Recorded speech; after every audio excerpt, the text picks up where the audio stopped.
coming back to me, but we're really throwing this out to you. With that information and your patient and quiet attention over these presentations, we wanted to open the floor up to questions.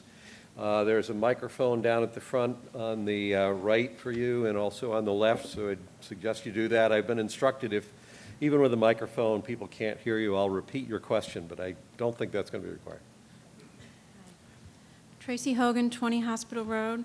I have a question about what you're designating as open space, because I attended the planning board meeting the other night, and specifically as with the North Field, you're saying that it's going to be open space, but the way it's going to be zoned, it's going to be zoned so it could be developed at a later date. And I'm wondering why there is no preservation of that, because preservation means preservation, and it doesn't mean preserving it now and then possibly developing it later.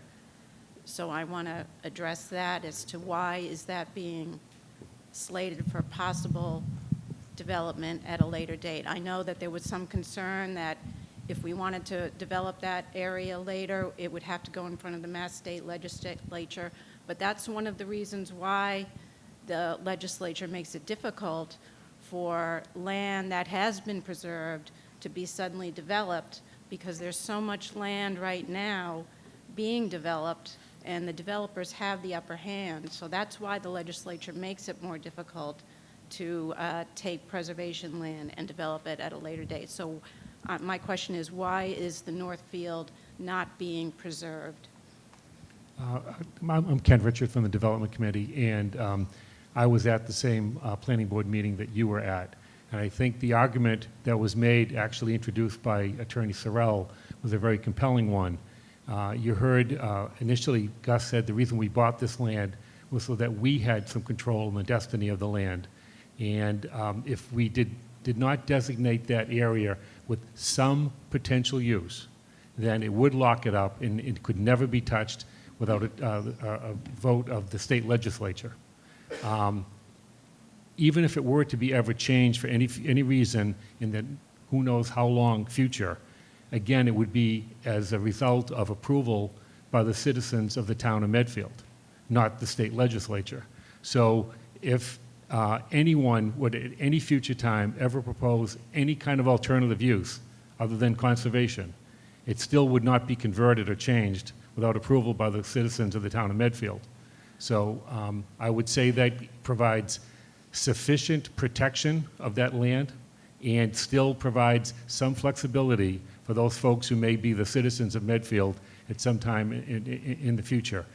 As you know, the master plan that has been submitted and has been the backdrop for what's happened to date clearly designates that as open space.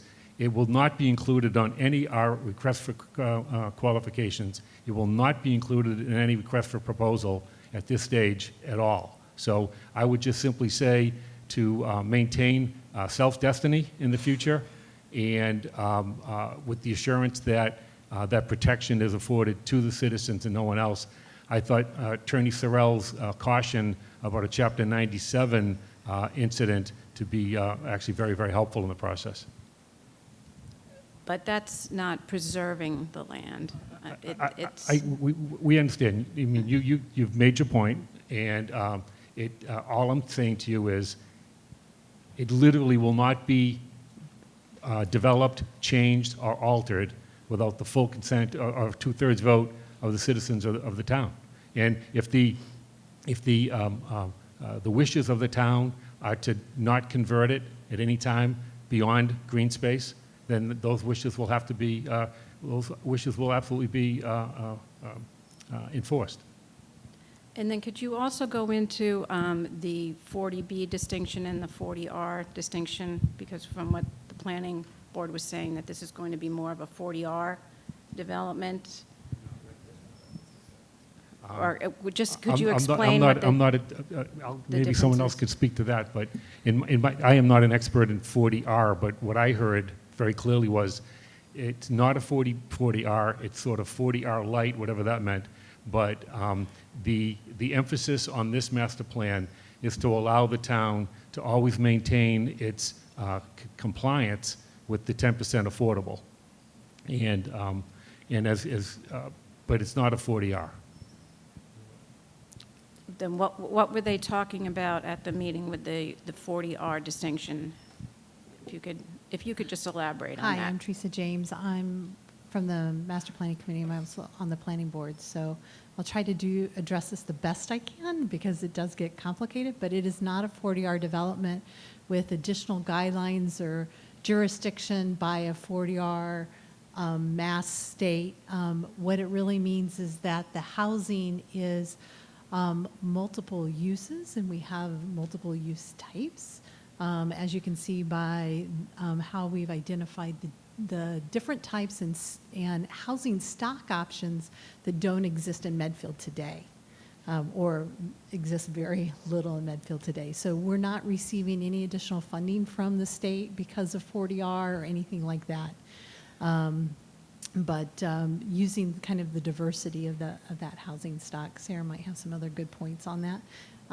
The 40B is that within that is also in the zoning document is inclusionary zoning, so that we will continue to progress as we add housing density or more housing stock, that we will continue to meet our needs and our requirements in having affordable housing there as well. So Sarah, did you want to add more on 40R? Okay, thank you. And just one point, as I was listening in the presentation, I want to make sure one detail came across.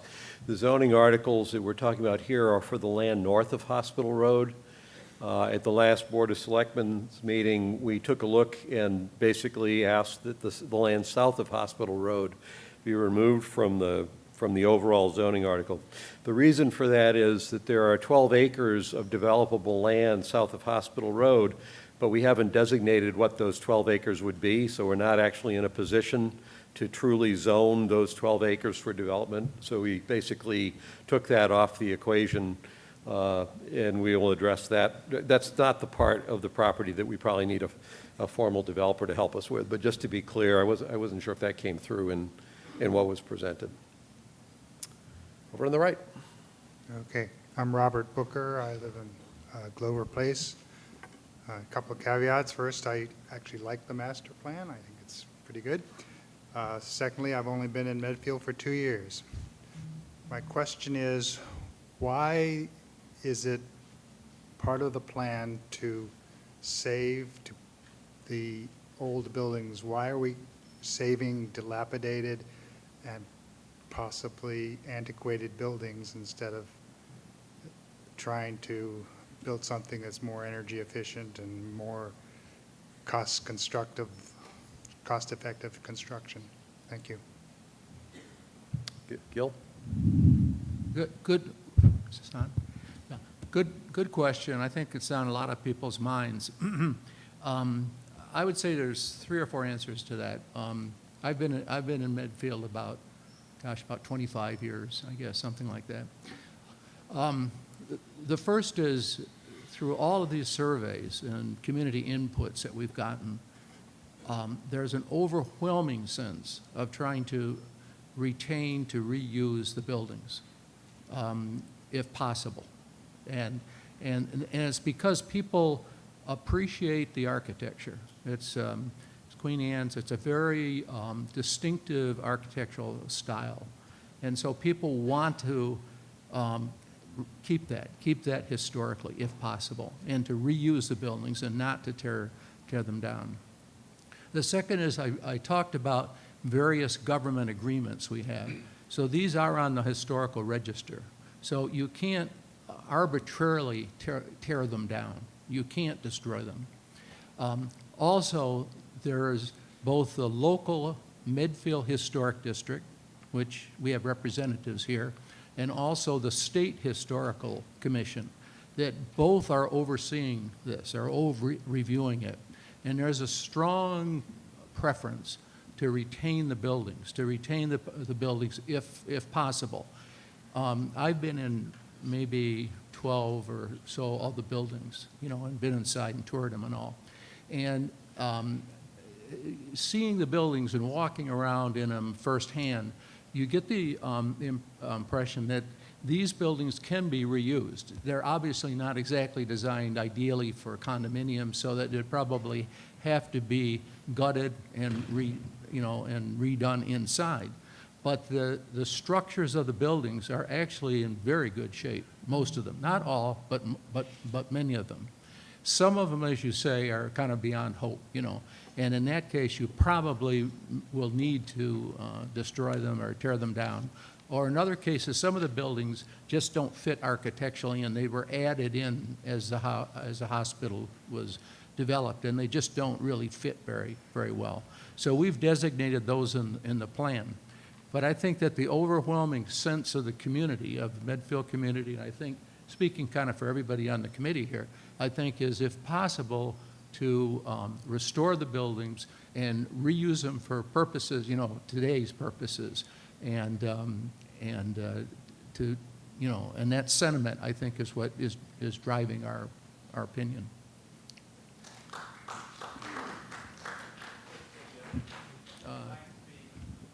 I think you have to come up for the mic because it's on TV. Plenty of room over here. You want to take that? Oh, sure. Yes, I'm Mike Taylor from Chair of the Medfield Historic District Commission. Actually, when this whole process began, the thinking was it didn't make economic sense to really restore any of the buildings. And but there's something called state and federal tax credits that give developers up to 40%, grant, so to speak, that some of the experts like Kathy, I don't know if Kathy's here this evening, but what the so-called blue chip developers, the people that do historic preservations, they really prefer to take advantage of these tax credits.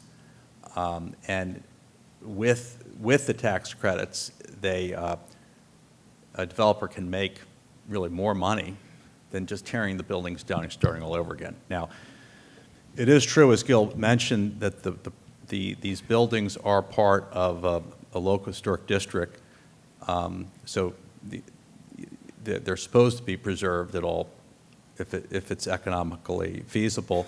But also, we have a memorandum of understanding with the state where we're supposed to try to do it if it's economically feasible. So in the end, if it doesn't make sense, well, maybe they could be torn down, but we're supposed to go in good faith down the path of trying to preserve them. Thank you. If I could just maybe add on to that, I know it wasn't quite your question, but with the historic tax credits, that's really through the Park Service, and then the developers are allocated those credits, which they then sell, and the investors use those credits to offset their taxes. So if you happen to be in Mansfield Center, you'll see there's a 100-year-old chocolate factory now that's being renovated with that program, and some of the investors that you might see are Berkshire Hathaway, Google, Verizon. I mean, these are big companies coming in because they value the credit. And so I think what some of the developers would say in response to your question is there's a resource out there that, in effect, makes it more cost-effective in terms of what the developer and a municipality might be paying because they can leverage that. I would also say, because of the way those investors operate, everybody's looking for buildings to be green and to be built to a modern standard of energy conservation. That's a very important criteria when these investors are deciding on investing in a particular project. Take our next question on the right, because they've been standing up Oh, yeah. longer than you have. Oh, yeah. Actually, a couple. Thank you, Gus. Paul Mason, been here for 20 years, live on Long Meadow Road, which abuts the property. So I've been part of my wife and I have been both part, and the neighborhood's all been part of some of these outreach, sessions that we've had over the years. So they've been very good. I just have two real questions. One is, the proposal looks great, and I'm thrilled, and we walk our dog up there, and, we've been up through there for 20 years now. But my concern is over how much change the developers will have over that. It looks beautiful on a plan. It's our intent. And in particular, I'm thinking about even the Arboretum area, what's the limit on the housing there and the cutting down of trees? Because too often I've seen them clear-cut trees in order to go put houses in. That kills me. I don't understand why they do that when they destroy the, so that was my first question. If I could just get a response to that. Probably Is there Todd any or- kind of controls over over the developers? Or I know there's going to be some negotiations, but I'm just curious as to that. Okay, this is Theresa again, in the zoning document, which is beefy, and it's a fun one to read, but there is not only the land use types that support the preferred option, but there's a whole section of design guidelines. And those design guidelines help drive what those limits are. So, for example, I'm reading directly from the proposed zoning for the cottage arboretum that you mentioned, and the footprint is slated as new construction with a maximum footprint of 3,600 square feet is permitted. New construction should be sited so not to impact or remove existing specimen trees. Okay. So there's specific language, and then there's frontage, and then there's height, and all these other things in there as well as a lot of other options throughout the design guidelines. So I would say take a really close read of I'll read that. Okay, thank you. design guidelines, Yep. because that's what's going to enforce that The preservation of character the and that character, right, good. preservation. That's my concern. And the other, living on Long Meadow and knowing Hospital Road and Harding Road, I'm just wondering what kind of infrastructure studies have been done around the traffic patterns? If we're having, what we said, with 312 to 355 units, I can imagine there's another 300 cars, they're going to be coming in and out of there, plus if there's commercial use, there's going to be more cars. And I'm just wondering, what kind of infrastructure studies have been done around, the roads? It's 25 miles an hour, but we could have cars backed up 20, 30 cars, honestly. That's what I'm just wondering, has any study been done around infrastructure? I heard the piping and the sewers and all that, but what about the roads? The traffic. Yeah, let me take a first crack at that as, It's heavily from- residential in that area. I'm the least qualified on it, so it's only uphill from whatever I have to say. The one point I'd make on that is that there have been traffic studies done in conjunction with the Chapel Hill Landing, so it's not that there's no road traffic studies that have been done, but from my standpoint, again, unqualified, right now, we don't even know that we have a project. So there's two issues for me. One would be, will we conclude that a traffic problem on Hospital Road would preclude us from doing anything up at the state hospital? I don't think that's the case. I think it's a legitimate question, but I think it's a question that comes in when you actually know for sure that you have something that you're looking at doing. Well, I guess I'm in the context of what we're talking about tonight and what we'll be voting on in a few weeks. If we're talking about some 325 on average number of units, and every unit's got at least one car, perhaps, maybe more, plus commercial, I'm just concerned about, it's very residential in that area. Kids are out playing and all that, and having lived on Harding, and I'm right abutted to Harding off of Long Meadow, and cars come screaming down Harding way too fast. I've offered to the police department to park their car on my property to try to slow the cars down. And now we're going to add another 300-400 cars in, Well, it could easily be that. To answer your direct question, I don't believe we've had anything approaching, go ahead, Pete, we're going uphill here. So Okay, go on up, that's Pete. fine. Thanks, Pete. Thanks, guys.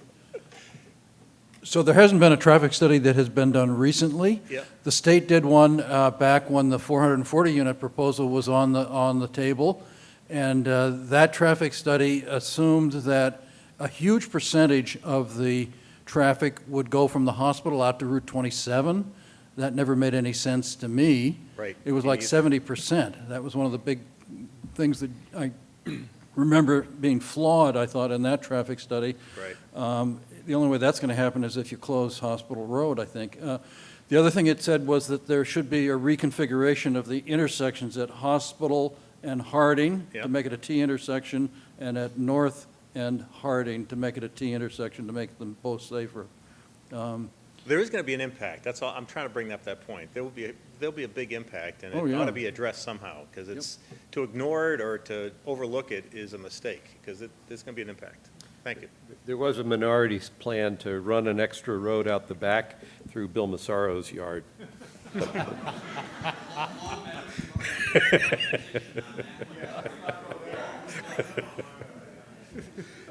right, what do you think, Jerry? We'll go here and then we'll go. Okay, Jerry Potts, 7 Curve Street. So I've been in town for 27 years, and I've seen lots of volunteers who make the town go. And I, first of all, wanted to start by thanking this committee for doing just an incredible job.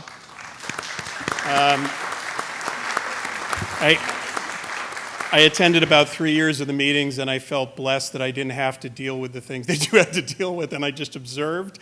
You did a fantastic job of balancing all of the different pressures, and really it was great watching it.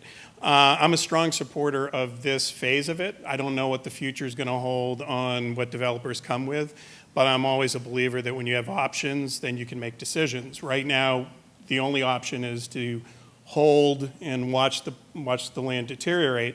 And I think the game changer for me was when Kathy McCabe came in and said there was $40 million in historic tax credits, and I think that changed all of this, because I don't think most of the town was aware that those old buildings, there was gold in them, in our buildings. So there is a question, though. On the zoning that we're going to be approving, I've heard from some people, and actually Bill Mazzaro was one of them, at Medfield Day, saying that the zoning, by approving that, we're giving basically one developer the right to bid on the disposition of the land.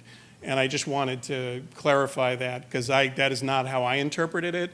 I thought that the zoning was basically then we go through an RFQ, RFP, and then the town would be able to look as part of that process on things like traffic and pressure on the town, because we would actually have a proposal on what the land was. So I just wanted to get a clarification on that.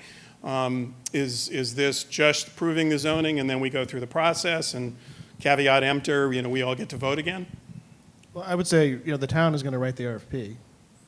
So, the zoning does not require a single developer and a disposition of all the parcels in one fell swoop. That's really up to the town to decide how it wants to pace Okay. the development. That's what I had interpreted, and I think the zoning looks great. So great job. Let me, I just want to, the way we're using some words, I want to make sure everybody is clear. You all are being asked to vote on zoning articles at the special town meeting. Those zoning articles enable the town to proceed with the implementation of the preferred scenario in the state hospital master plan.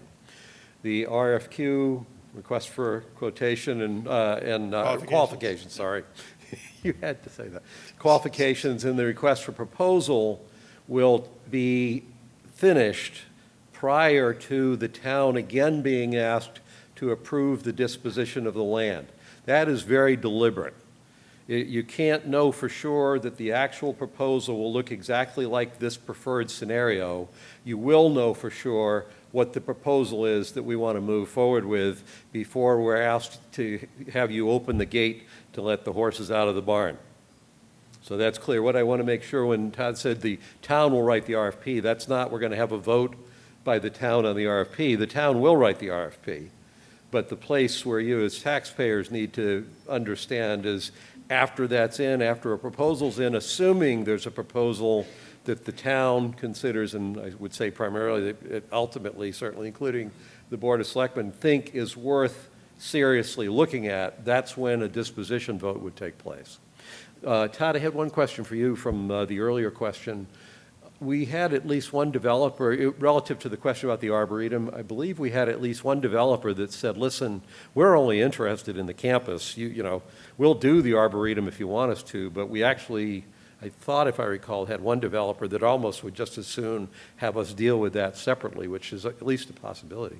I think that's basically accurate. What they said was their focus was on the historic buildings and not on, new construction or single-family homes, but they expressed that in terms of they certainly could do it, or they could bring in a partner that would handle that part of it, or if the town separated it, that was not going to prevent them from coming in to pursue the part that they were interested in. Okay.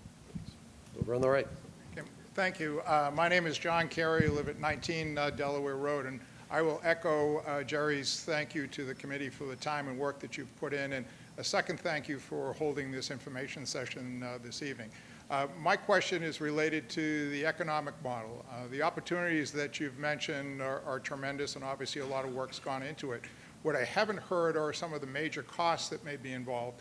And my understanding is the town hired a consultant 4 or 5 years ago with this project that looked at the buildings and the remediation, and they looked at other state facilities, Danvers being included, and the assessment at that time was that it was going to cost upwards of $1 million per building to remove the mold and asbestos that are contained in the buildings. So my question is, as you work with the developers, how are you factoring these costs in? If there are upwards of 30 buildings and all need to be addressed, and I don't know how many would have to be addressed, so say it's the upper end of 30 million, how is that being factored into the economic model that they're working with? And if they were to ask us to come back and say it's unfeasible for them to cover those costs, how would the town step up and potentially have to address that? Okay, Pat Casey. So first off, I think that estimate of $1 million per building is an exaggeration. I can get the report for you if you need it. Okay. The latest consultant we have did a building by building analysis based in part on the assessment of the building condition. So there have been estimates done that we predicted how it would look from the perspective of a builder, and it looked pretty attractive. So we assigned high odds at the end of the master planning cycle that this would look attractive to a builder. And then I think the most important thing to know is subsequent to that, the development committee went out and got feedback from developers, and you saw, Todd's presentation. The indication is that this looks attractive to them. They may yet find, there's risks in this, they may yet find, negative surprises that, will send us all back to the drawing board with regard to the economic assessment. But, so far, it looks workable, taking advantage of the historic tax credits and the low-income housing tax credits. I would just add, as you might imagine, this is very common for developers who work with this type of building. Right. And they can actually generate basis for the tax credits and raise more equity, in part by including that in their scope of work. So I think some of the things that a developer, they would probably include that as something they traditionally would pay for in something like this. I think some of the other costs that we're trying to look at, water and sewer, roads, are things that often are municipal costs. And so part of the benefit of passing the zoning is to enable the collection of better information, real information, on not just how much these things might cost, but who will pay.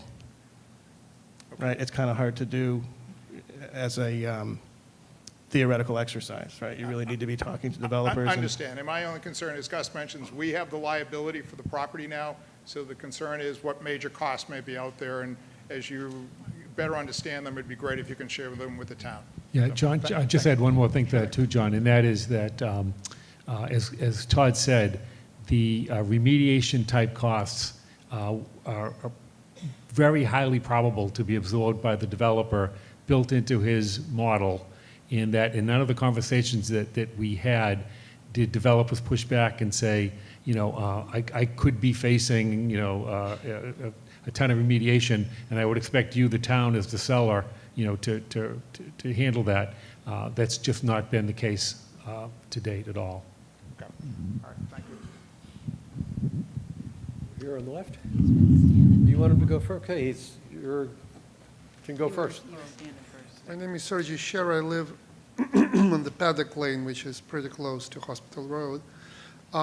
My question, this question, I think that was asked by one of the gentlemen before, but earlier, but I think that it was not answered in full. Because after the new 40 units on the Hospital Road, there is no traffic. I see it every day, but it will be 312 units. And I wonder, do you think that Hospital Road will need to, will need a work? I mean, Now it's one lane, one way on the Hospital Road. Do you think that it will need 2 lanes, one way? And so overall 4 lanes, so 2 lanes one way and 2 lanes the opposite way, or not? Can you?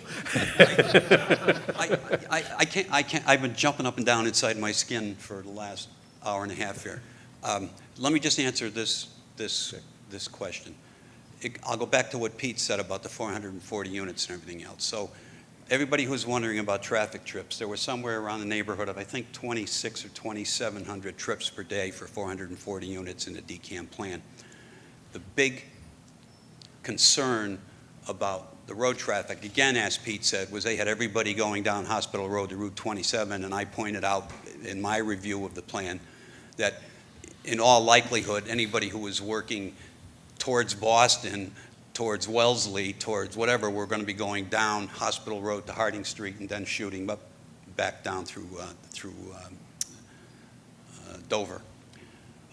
So one of the concerns that the town had raised with the 440-unit plan was, you know, it's a very strange road when you get to the corner where Harding and Hospital intersect and everything else. And also North Street is a very strange place. So one of the things that the town had suggested in their response to DCAM was that we look at some kind of a T intersection at both of those places, and that would be part of what they would impose upon the developer. Now, I may be naive, but you don't impose things on a developer without the developer looking for something in return. So there would be some kind of a quid pro quo there. With the 440 units, I was concerned that 440 units would become 450 units or 460 units, the more things that the town asked for. So hopefully that answered your question. Was I next? Oh, my goodness. I think actually over here. All right, good. Over here. My name's Jeanette Rule. I live at 23 Green Street. Since this plan started, I think climate change has become an increasing crisis, and people are ever more aware of it compared to a few years ago. And I'm wondering if this plan will be looked at through the lens of that climate change, climate crisis, and will the town have any say about that, or is it all up to developers as to how green things will be? By green, I mean not the grass and the trees, but the carbon footprint consideration.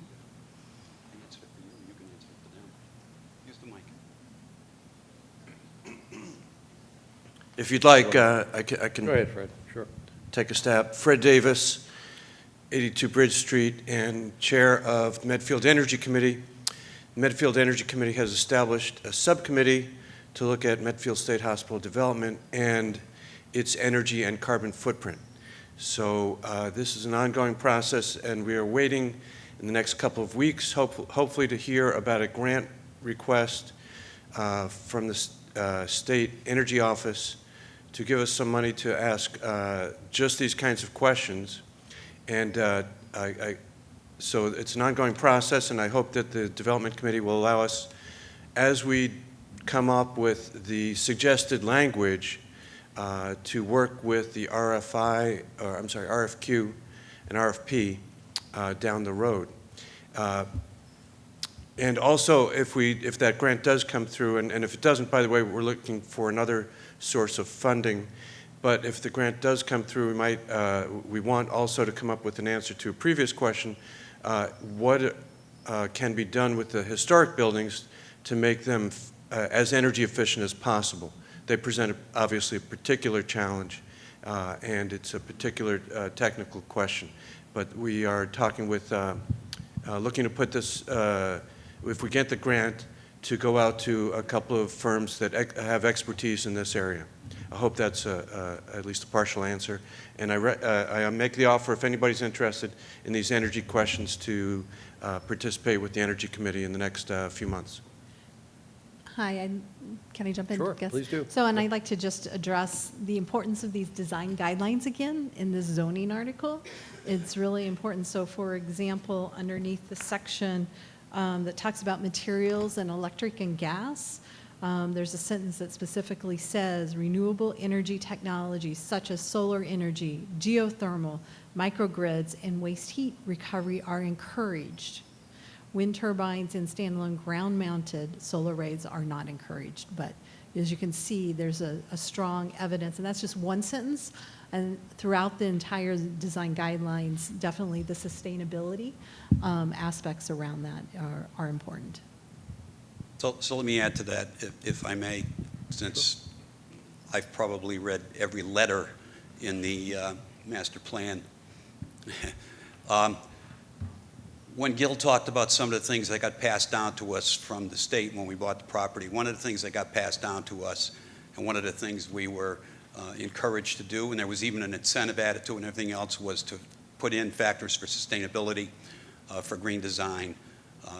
So those things made it into the master plan. So the master plan does address those kinds of things. The real issue here is, well, so if you don't know who I am, I'm Bill Massaro. I live on 36 Evergreen Way. I'm in a butter of the hospital and have been for 43 years now. How fast the time goes when you're having fun. January will start my 11th year of the involvement in the hospital. I fought to get the cleanup in the river. I fought, didn't fight the 440 unit plan. What I kept presenting to the selectmen was the fact that the numbers that were saying it was a great deal for the town were wrong. And it wasn't a great deal for the town, and all I asked them to do was go back and to review those numbers. I was on the committee to negotiate the purchase of the hospital. I have not been on committee since, but I've been a resource. I was a resource to the Master Planning Committee. And I think I missed, in their 4 years, I think I missed one or two, possibly two meetings with both of the consultants that they hired. So I've worked very hard to make the plan the best that it can be, and within itself, it makes a whole lot of sense, but I will tell you right now that it doesn't make a lot of sense for Medfield. And I struggled to come to this conclusion because I know how hard all of the groups worked. As I said, I sat through all of their meetings. Everybody has got a lot of time invested in this plan, and it breaks my heart that it's a horrible plan for Medfield. So I'm very sorry. So let me ask my questions. Number one. Hey, Bill, can I just respond to that, given that that's talking about yes, a plan? let me finish first. I'd like to, given that you put that on the table, I do want to respond to this in one way. As I said, the Master Planning Committee worked for 4 years to collect inputs from the public on what they wanted to see there, and they put a plan together. The zoning issue that we're dealing with at the special town meeting is whether or not to enable proceeding. Bill may be absolutely right. It's a terrible plan, in which case we won't get any good proposals. The real issue on the table in November for you all is, after 4 years of the public telling the Master Planning Committee what it wanted, and after the Master Planning Committee doing its best to reconcile and compromise and craft a master plan or a preferred scenario that was, I can assure you, was sincerely put together to the best of their ability to reflect what you all had told them, the decision you're facing in November is, are you prepared to proceed with that or not? If the answer is no, that's fine, but my point is, it's not a vote on a specific plan that's going to be put in place. It's a question of, were you serious for those 4 years, or were you not? Some people have been against it, so some are going to say no, I get that. But the question in November is, are you serious enough about what you told the master plan for 4 years that you want to see this thing continue? All right, Bill's point, down please. the road, there'll be another decision. However, this is being advertised, and the selectmen and the committees are talking about you're voting on the zoning for the master plan.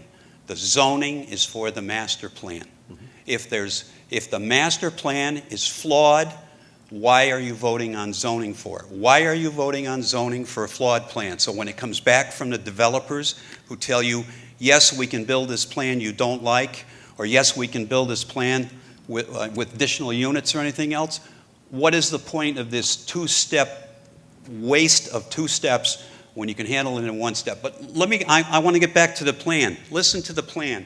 You talked about what was important after you talked to everybody in town. What was the town most concerned about? The town was most concerned about, number one, page 53 in the master plan, if anybody wants to write it down. Impact on schools. 60% of the people who responded wanted to know what the impact on the schools were. Read the master plan. The big flaw in the master plan is it's 29% commercial. We have 2 marketing studies that say there is no commercial space up there. You keep comparing it to DCAM and saying how much better it is than the DCAM plan. The DCAM plan had something on the neighborhood of, I don't know, 20,000 square feet of commercial space. There's 91,000 feet of commercial space in this plan. The second thing people were interested on, impact on home values. Town retains control of the land. Impact on taxes. If the commercial property does not get filled with commercial use, it gets filled with units. So you keep hearing little numbers about we're going to have 293 to 334 units. That's with 91,000 square feet filled with commercial space. If it doesn't get filled with commercial space, it goes up to somewhere closer to 500 units.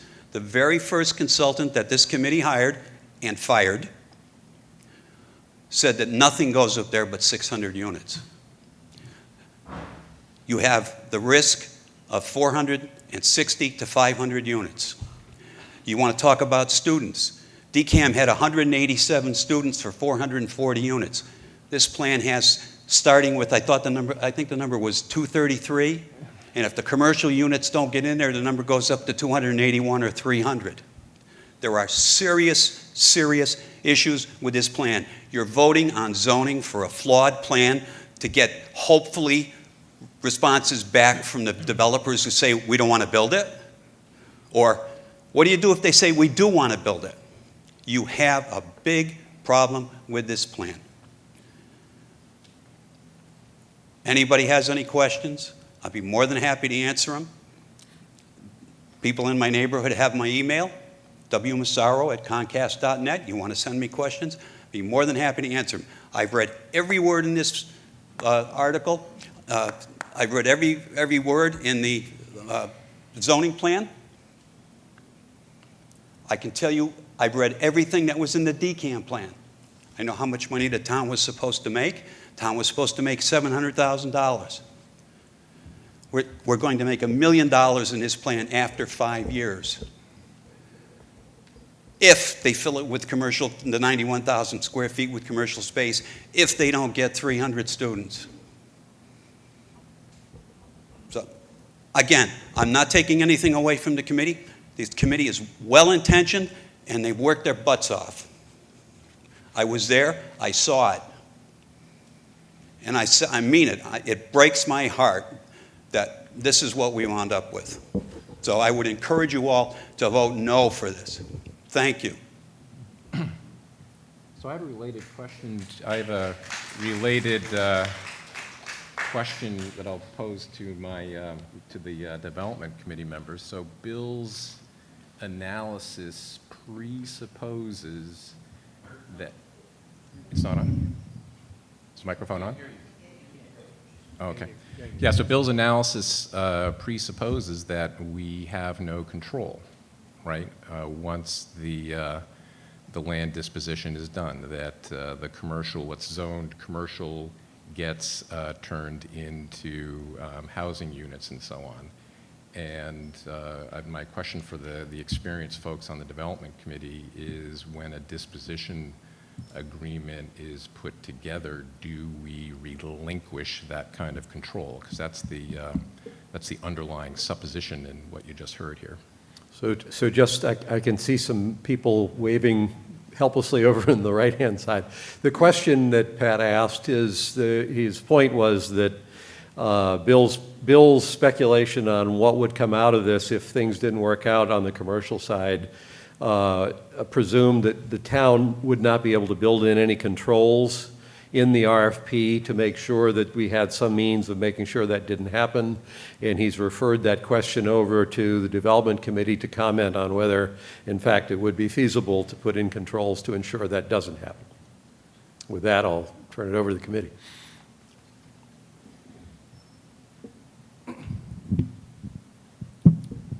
Well, I would just say that there is some concern of the amount of commercial that was envisioned in the plan. However, the standpoint of developers, real-life developers that we talk to, is, if they're going to go after this project, they're going to try to make it work with what the town wants.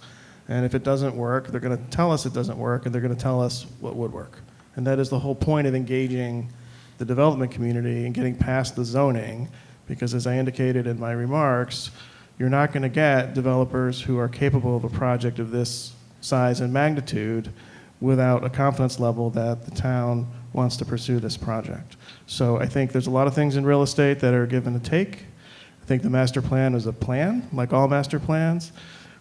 It'll intersect with reality if we move forward, and you may not get the inn, you may not get all the commercial, but that doesn't mean you're going to have 100 more units with school-age kids.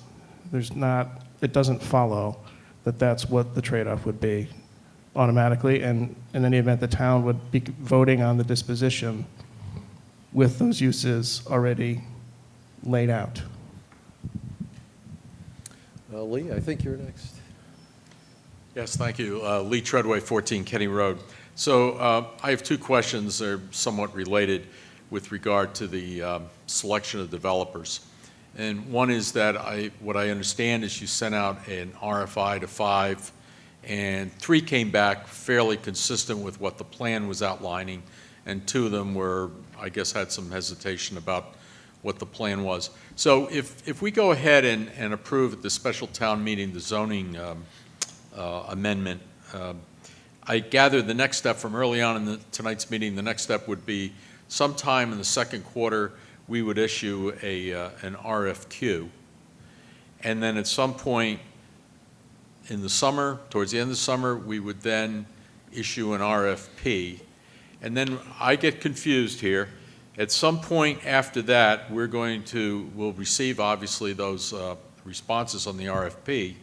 And at some point we will select, I say we, the committee, I guess, will recommend a developer to be selected, or does the committee itself make that selection without any input from the town? Lee, just from a process standpoint, at this point, the development committee was charged with doing the work they've done, which was to assess the feasibility. I think actually the selectmen will probably have to, some of the specific questions you're asking are not questions that I think the development committee would know, because it hasn't been charged with anything, and actually I don't think the selectmen have figured that, have gotten that far yet. We won't worry about it probably until we know we have zoning. But if your question is, will there be a committee or some panel in place to take a look at those, to first draft the RFQ and the RFP, right, and then to evaluate that RFQ, or initially evaluate the RFQ, and then to evaluate the RFP, I think for sure there will be a panel looking at the RFP, and my guess is it would not just be the development committee. I would expect it would be made up of a broad cross-section of people with interest in the town. Right, right. And then, so my other question is, where does this land disposition agreement fit into this, in the sequence of the process? So I'm going to, if there's, Pete, you may even have a more precise, as a lawyer, have a better sense of this. The article that I expect you would have to, so correct me if I'm wrong, the article I would expect the taxpayers would vote on is a disposition article authorizing the selectmen to dispose of the land. So we have two things here. The land, if there's a land disposition agreement, that would be the contract with the developer. Before the town would be able to sign that contract with the developer, the taxpayers would have to empower the selectmen to actually sign that contract. So there was a little bit of confusion in the words there at the start. The taxpayers authorized the selectmen to act to dispose of the land. The selectmen would dispose of the land in accordance with what the agreement, the pending agreement would be, pending taxpayer approval, would be authorizing them to do that. Right, and then there's a special town meeting at which the recommended developer is approved by the town? Where, I no, heard it's a that early special on. town meeting where the town would approve authorizing the selectmen to dispose of the Got it. land. Got it. And then Okay. the selectmen would be who would actually execute the contractual All right. agreement. And then one more question in that regard. You talked about the 5 people you sent, the 5 developers you sent the RFI out to, and 3 of them seem to be consistent with the plan, 2 of them not. Does that mean the RFQ is going to go only to those 3, or will there be other developers looked at? Hi, Lee. Actually, more than 5 RFIs went out.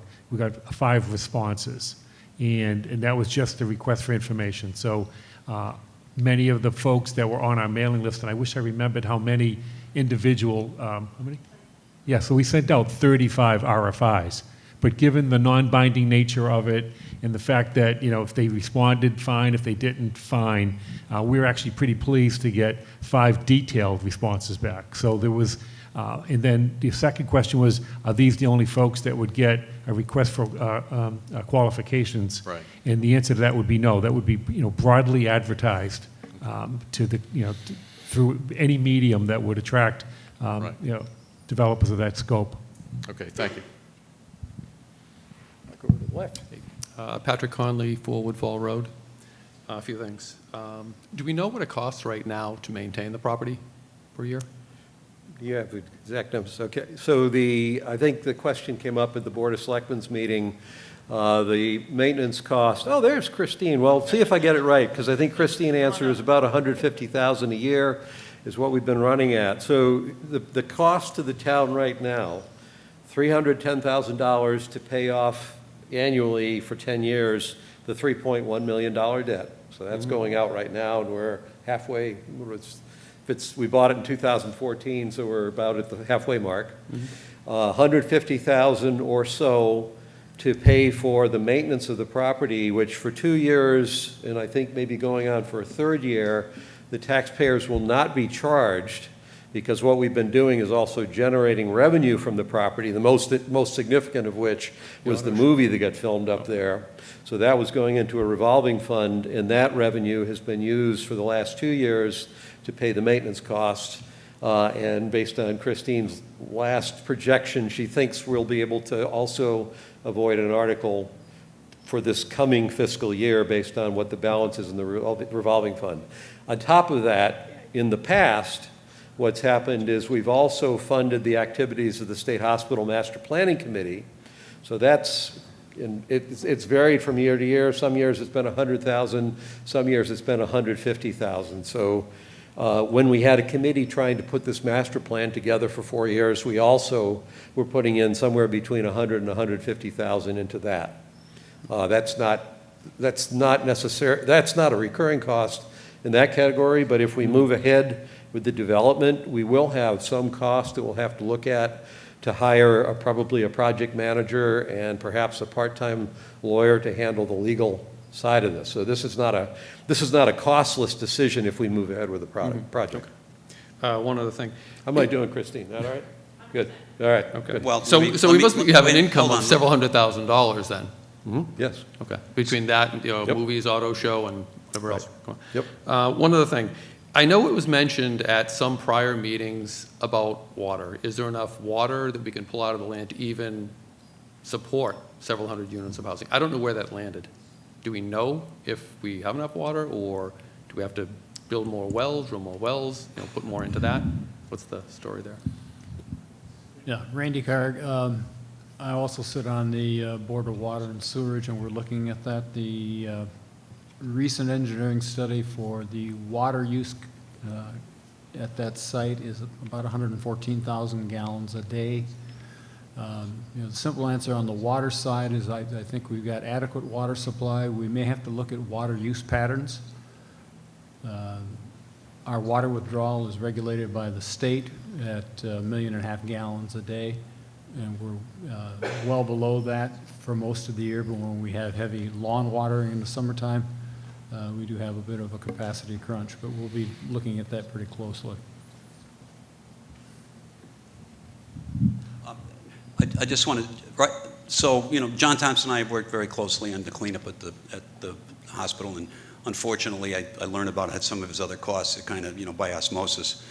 But he's currently running somewhere in the neighborhood of about $80,000 to cut all of the grass up there. And he's been spending about another $20,000 keeping the buildings from deteriorating. And he's been going at it piecemeal, and probably for another $100,000 a year, he could probably zip them up so they'd last forever. But right now, it's about $80,000 a year. And so what Christine said about being good for 2 years with $165,000 is probably very close, I think, to what's actually going on. So that would suggest actually a lower annual than what I just gave you of 150. We're running about 150,000. Yeah, but I'm saying, as we chip away at, that's not a bad word to talk about the buildings and say chip away, but as we chip away at the things that are wrong with them, I mean, the number comes down. It doesn't come down as fast as it would be if we made a slightly larger investment. But We have some other assorted, like liability insurance costs, so it's not purely cutting grass and repairing the buildings. Over here. Thanks for all the work. Matt Perillo, 44 Evergreen Way. I had trouble following the descriptions of the map. One, I wasn't following the water tower description. If you wouldn't mind going over that again. It sounded like there was going to be parking or something. And on the map, I see two little light colored, what look like buildings in that water tower section. Two, I don't know what mixed use means. I apologize, but if you could explain what mixed use is. And three, could you show where the group home goes? Because on this map that I received, there's no group home kind of icon. So then that's what I'm kind of curious about. So water tower. So, Water tower here, so group home. just let me apologize. We were working independently on all of these graphics, and at the last minute, we realized today that version wasn't as accurate as the one that was projected. Sure. So that's why the group home icon isn't there. Yeah. But it's up in the, if you look on the, right by the water tower. Got it. Okay, and remember, this is a conceptual design. This is not something that's going to, you could give to somebody to build. So our idea was we could have a group home. We think that's the best place for it. The developers will probably have a different point of view on that. You also asked about the water tower. Basically, the water tower can't be used for anything other than a parking lot or a community garden. Okay, so those two light things. And there are some restrictions, yeah, and again, that was conceptual. There are some actual restrictions on how much construction you can have around a water tower by regulation. Yeah. We didn't deal with that. When you get a detailed construction package, that's when you look at those kind of regulations and you make sure everything is done according to specifications, engineering standards. So, our view is that's not usable space for activities other than just a parking lot and maybe a garden. And then mixed use, what does that mean? It means it's a variety of uses, although I'm not sure I have the right legal term for it, but my understanding is that you have multiple uses within a zone. Commercial, residential. The other question I had was, I want to confirm that these articles that we're going to vote on don't make any changes to traffic flow. Like, the questions have been raised about impact on traffic, but we're not voting on anything which says there's now a new entrance into this area, or is that No, true? again, that would be another element that would be part of the land disposition agreement and negotiations with the preferred development partner. And by way of reference, my understanding is traffic considerations is a part of any of the detailed plans going forward. Our first consultant had taken a look at the traffic patterns as part of their deliberations. We didn't spend as much time with Kathy McCabe on it, but it was always understood that traffic studies will be an important part of the final plan that gets approved. And again, you've got all of the governing bodies of the town that will be looking at this and approval. So, I feel pretty comfortable there are ways of managing this so that our expectations are met.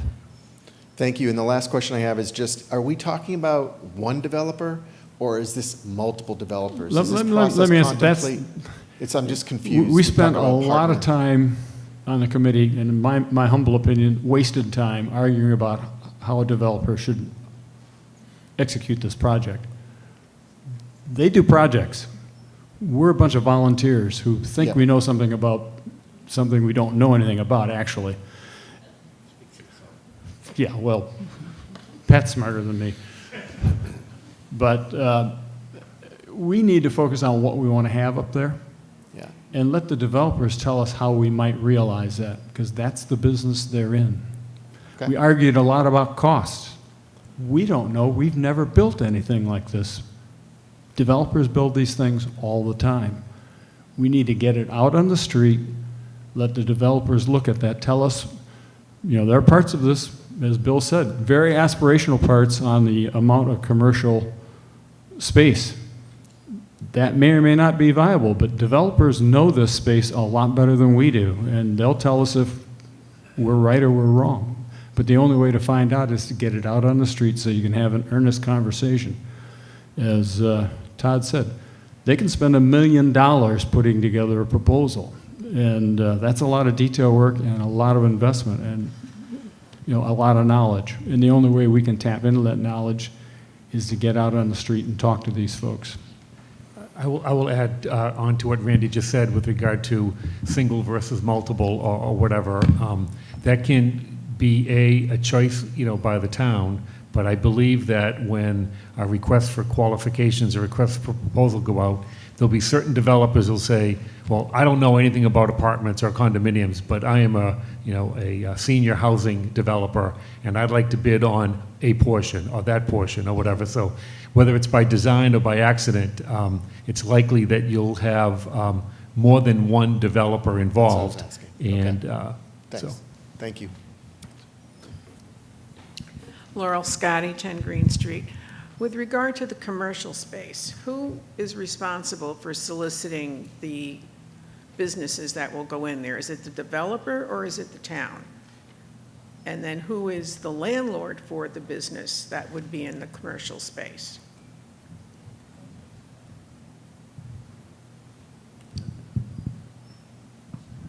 Developer. The developer. The developer's, and the developer would be the landlord. Correct. So following up on the comment that it could go residential, if this is billed as commercial property, can it be converted, can it be changed to residential without it going to the town for a change in zoning laws? Or, we have different codes now in town, which is business industrial. So if that's to be commercial property, must it be maintained as commercial property? The use of the word commercial that is included in the plan is essentially, it's not industrial, it's not manufacturing, it's essentially expected to be what I would call like service commercial, things that would be appropriate and consistent with a neighborhood that would need certain things, whether it be, the coffee shop or something of that nature. That's what I expected. And that's all, and that is in the zoning ordinance. So this new zoning won't allow, a freight truck yard and manufacturing and the like. Oh, no, that's not my concern. My concern is that if the coffee shop or the donut shop or the grocery store did not go in, since it's being considered business or commercial property, may it be changed by the developer to residential without the town changing the status of that piece of the property? Well, through the permitting process, the town is going to control what the developer builds consistent with the contract that we signed with them. Okay. So, there's another thing too, and I think Jean's here somewhere. In the context of the word like commercial and everyone's saying, well, commercial's not going to work. It depends on the kind. For example, a number of the so-called commercial uses would be the marketing and sale of the artistic goods that the artists would be creating in their live workspace. So it's yet to be proven that the percentages of commercial versus habitational, it'll all be part of the economic model that's going to work, but it's included in the zoning so that the flexibility can exist and be beneficial to both the town and the developer partner. I think they should put in a wine and cheese shop, and that'll be very successful. One other comment, although it's a hard one to follow, is in some of the conversations with developers, I think their reservations about the commercial and the amount of it there's a relationship to commercial rent, and the more commercial you have, and maybe you don't want to take things away from downtown Medfield, where that gets manifested, I think, in their minds is the rent they're collecting on that space. So I think your question is a very good one, and we should get an answer to that question. But I don't think from interviews with developers they're thinking there's going to be a bait and switch around the commercial and they can do more units. I think they understand the town wants 300 units and not much more than that. Could I try answering your question a different way? And again, the panel can correct me if I'm wrong, but part of your question, I would have thought, maybe, and Teresa's probably the one to keep me on track here. If you look at the table of uses for each of the areas, like when you asked that question, I didn't know if you were talking about the west slope, which is zone commercial, so you have to kind of look in the area to see what the allowed uses are, that even know if your question is pertinent to the, whether it applies or not is going to partly depend on the uses that are called out for the different areas. Thanks. Megan Sullivan from 36 Wichita Road. So I have a couple questions. One is, I heard Fred Davis ask or say that he was going to do this grant work and ask if you would include it in your RFP, but I didn't hear you say you would. Yes? Okay, thank you. And then second of all... Can I comment on that? Yeah. Not as this panel, but as one selectman. The answer that he got to the question was that there was a lot of things that encourage things. I think that's very easy. Something that mandates something, I can say at least personally, I will look hard at if that adds cost to what may already be a difficult cost project. So my whole bias on that side has been not to do things to throw rocks into a boat that might be riding low in the water. So encouragement is great. I can say that Kathy McCabe, something that didn't come up here, one of the things that she's been advocating for is a heat recovery system in the septic, which I don't know enough about it, but basically apparently there are projects that if you do them, you're eligible for grants. So anything that either is a good idea that we want to encourage because it's just flat out a good idea, encouragement's fine. Anything that makes financial sense on its merits for a developer, I think I would be inclined to say that's great. Something that adds cost to the project because a long-term analysis, I'm worried about where this boat's riding in the water. So, Thank you. I just wanted to be sure his work was going to be Yeah. at least thought about and included in Yep. what you hope to ask for from people. So we've got the map, but what I would love to see is a map that said, like, west slope, we want it to be this zoning, because I'm a little confused about how we choose the zoning based on this, yet I've heard you say the developer may come back and say, I'd really rather put the senior housing over here and the, what was the one? The group home maybe belongs someplace else.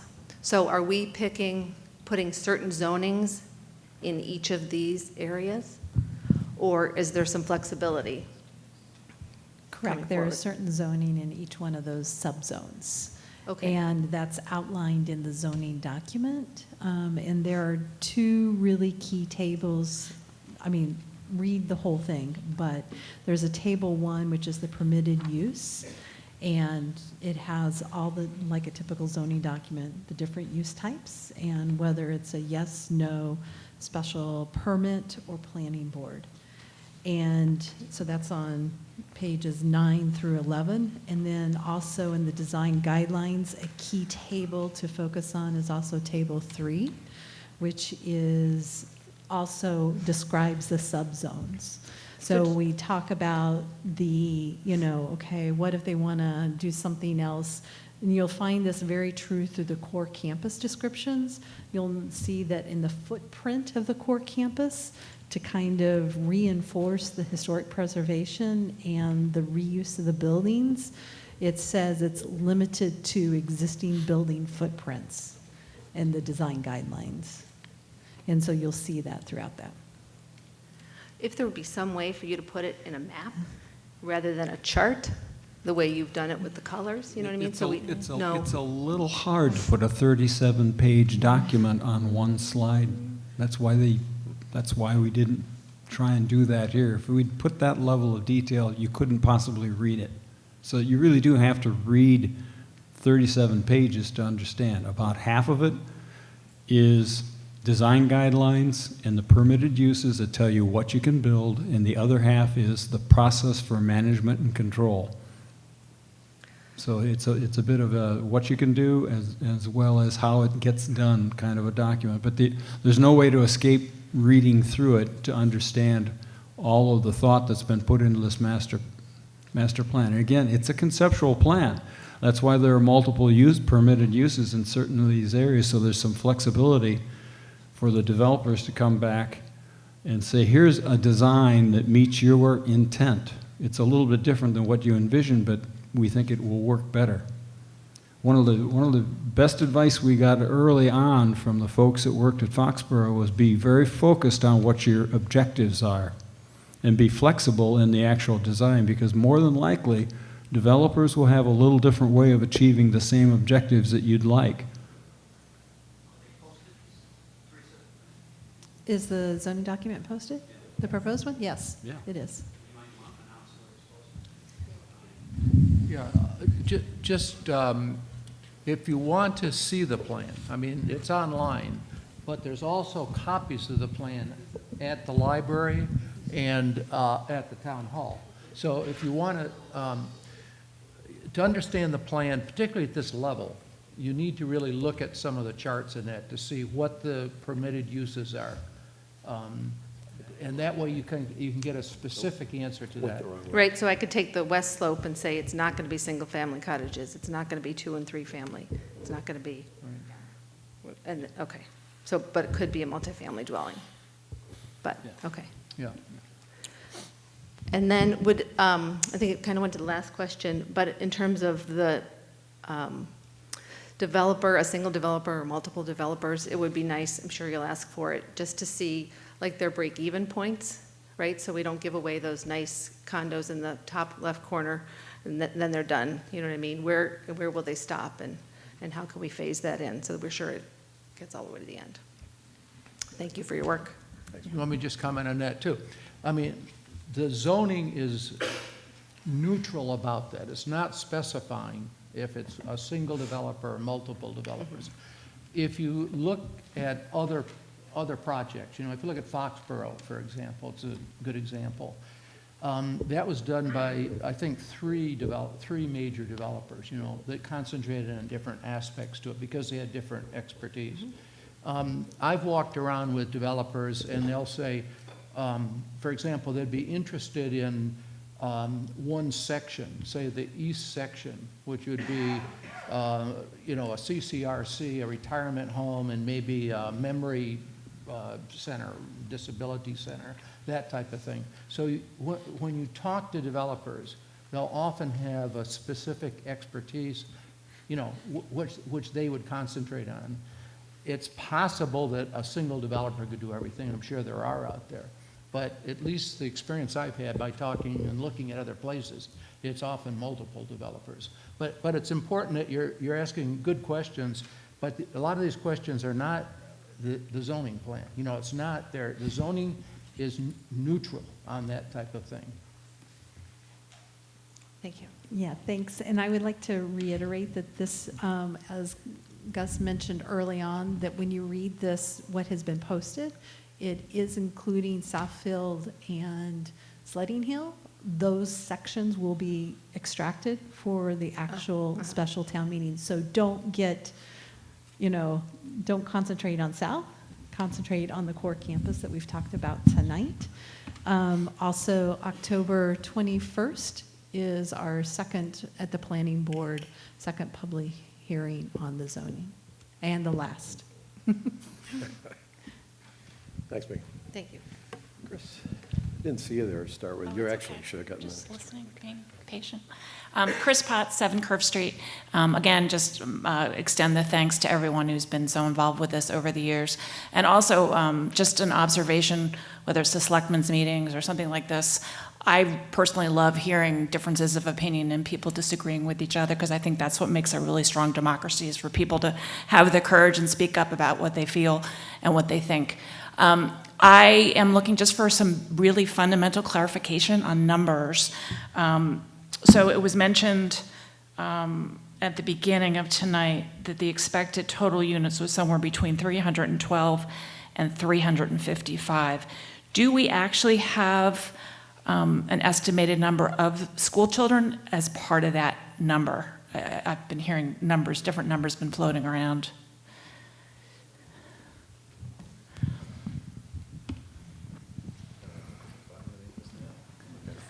You can hear me? Yeah.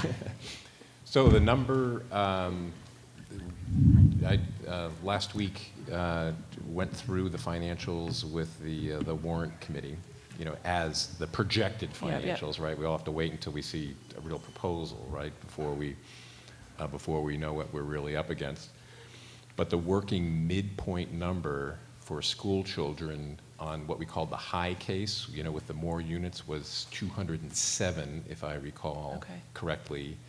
And, you know, we did our analysis with a range of all the important variables. We did an analysis with the range of those things. And I'll just point out that looking at, the nightmare case and what I call the jelly side up case, where everything goes right versus everything goes wrong, town came out positive in terms of the aggregate impact, over the course of the 20 years of the project. Okay, great. Okay. I'm just trying to factor that in with the 800 student projection for the Dale Street School project, and the comment being made that that doesn't include Medfield State Hospital. So that number is floating around out there, like what is that number for Medfield State Hospital, in addition to the 800 projected for the Dale Street project. So that's what I'm looking for. Thank you.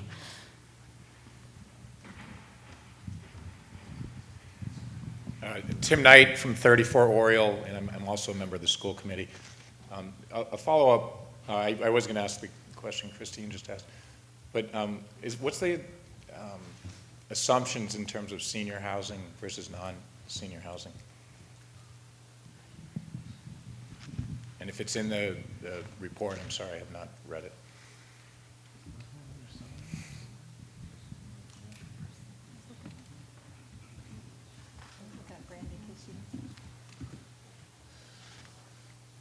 It is in the master plan somewhere, right? I recall the table. It is. So the number exists, it's just. Okay, and even, I'd be curious just to see, but does the zoning process allow for like either a not to exceed or a cap on the number of units that could be in place? And maybe a follow-up to there, if could it? That might make people more comfortable, to say it will not be greater than X. So is that something you've considered, or is it feasible? I don't think a specific cap on the number of units is feasible when you're going out at this point in the process. But the number of senior units we felt were approximately 23 to 25 senior appropriate single-family and duplex units. There were also historic rehab apartments targeting somewhere around 180, and then 22 to 40 market rate condos. These are projected targets. You can never say that this is an exact figure at this point. So there are units that, by their design guidelines, would be specific to seniors or people who are downsizing. That total came in? Well, the total that would be specific to seniors would be 23 to 25, And then that doesn't preclude them from living in the historic rehab apartments or other places on campus.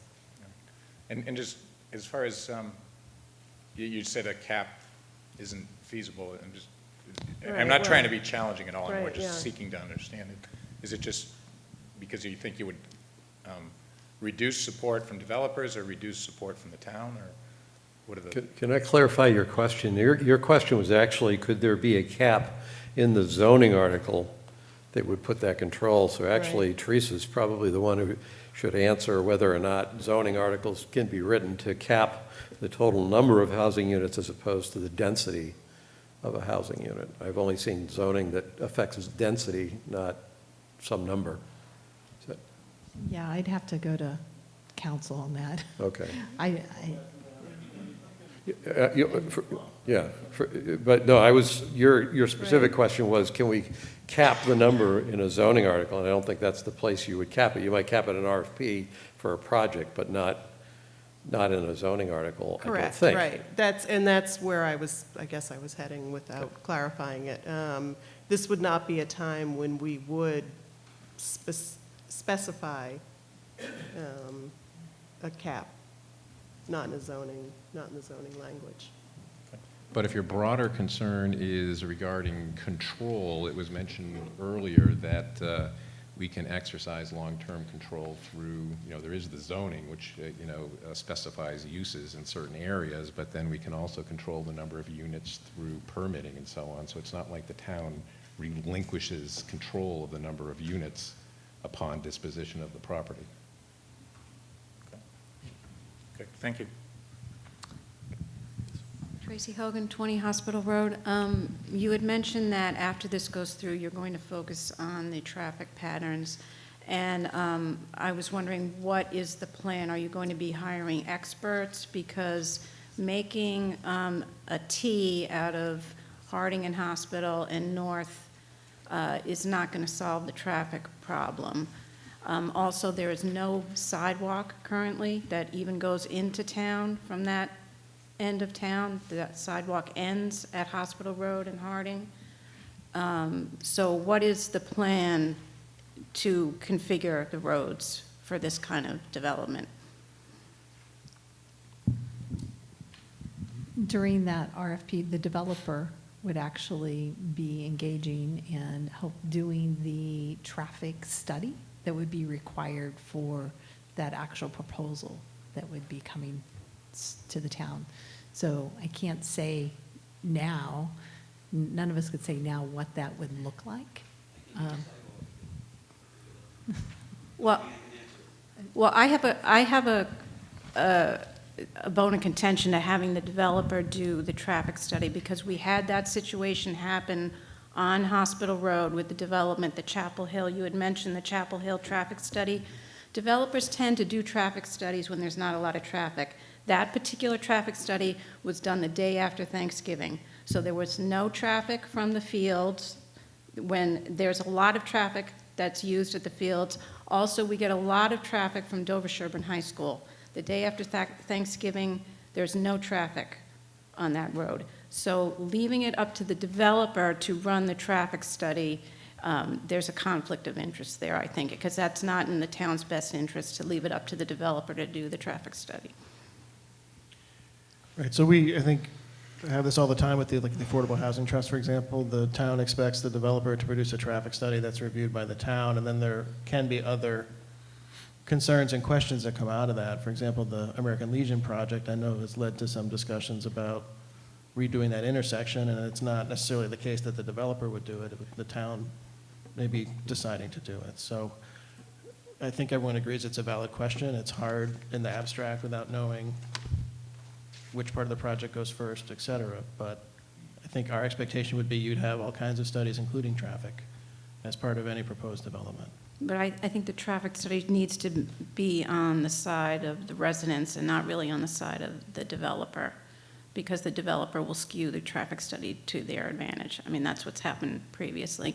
And also, the town is going to have to make a commitment to put infrastructure in, such as sidewalks. I mean, you can't expect a developer to put a sidewalk in going into town from a development in Hospital Road. That's really a commitment that the town would have to make. Has that been included in any of this?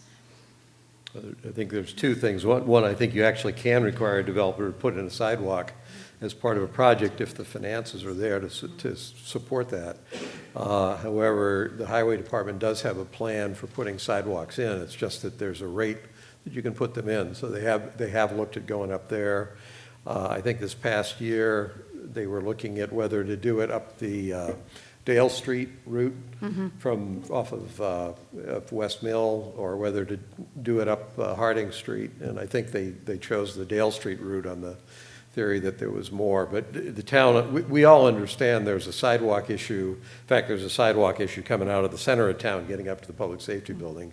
The issue is how much the town can afford to spend putting sidewalks in any given year. So there is a plan, and actually part of the townwide master plan has also been asked to come in with a more coherent approach for how we're going to address sidewalk needs. I think ideally we'd like to be able to have sidewalks all the way up to the state hospital, but it's going to take a while to get there, undoubtedly.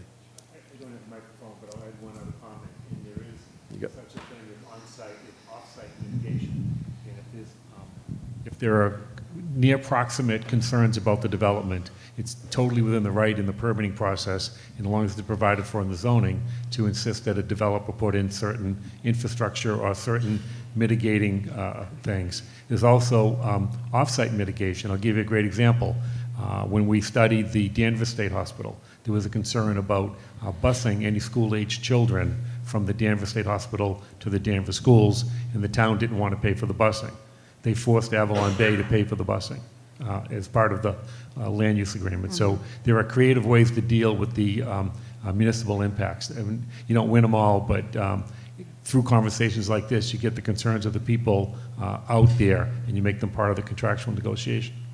Well, I would just hope that you would hire a consultant that would work for the town to mitigate maybe some of these road issues, because right now there's going to be one road that is going to be impacted with this, and it's Hospital Road. Yeah, And that's going to go on to Harding, and then we have that very dangerous curve on Harding after you leave Hospital Road. So I think really the town needs to hire a consultant to act in the interest of the town to figure out the best traffic pattern for this development. There's another old adage in development too, as it relates to dealing with developers, and it kind of goes like this: he who broke it fixes it. So, I mean, I did a development in the town of Wareham where there was an intersection that was strained and strained and strained. Finally, we asked to pull a permit to do one thing, and they said, you broke it, now you fix it, which we had to do. So sometimes these are opportunities to deal with longstanding concerns, not just the ones that are imminently created by result of the development, but have been lingering, and you've been trying to find someone to cover it. So. Gus, could I impose upon you to put up that diagram that shows the west side, east side? And just The map? picture? Yeah, the map, that'd be great. Got to make sure I'm going in the right, no, that's the wrong way. See, I knew I'd screw that up. Okay, Sarah. Blue screen. Well, while you're bringing it up, I just want to make an observation. Right there. Again, Paul Mason from Long Meadow Road, been a resident for 20 years. Where? Okay, do it. Here we go. Oh, yeah, but. Great. I want the full screen. Yeah. No, that's the slideshow.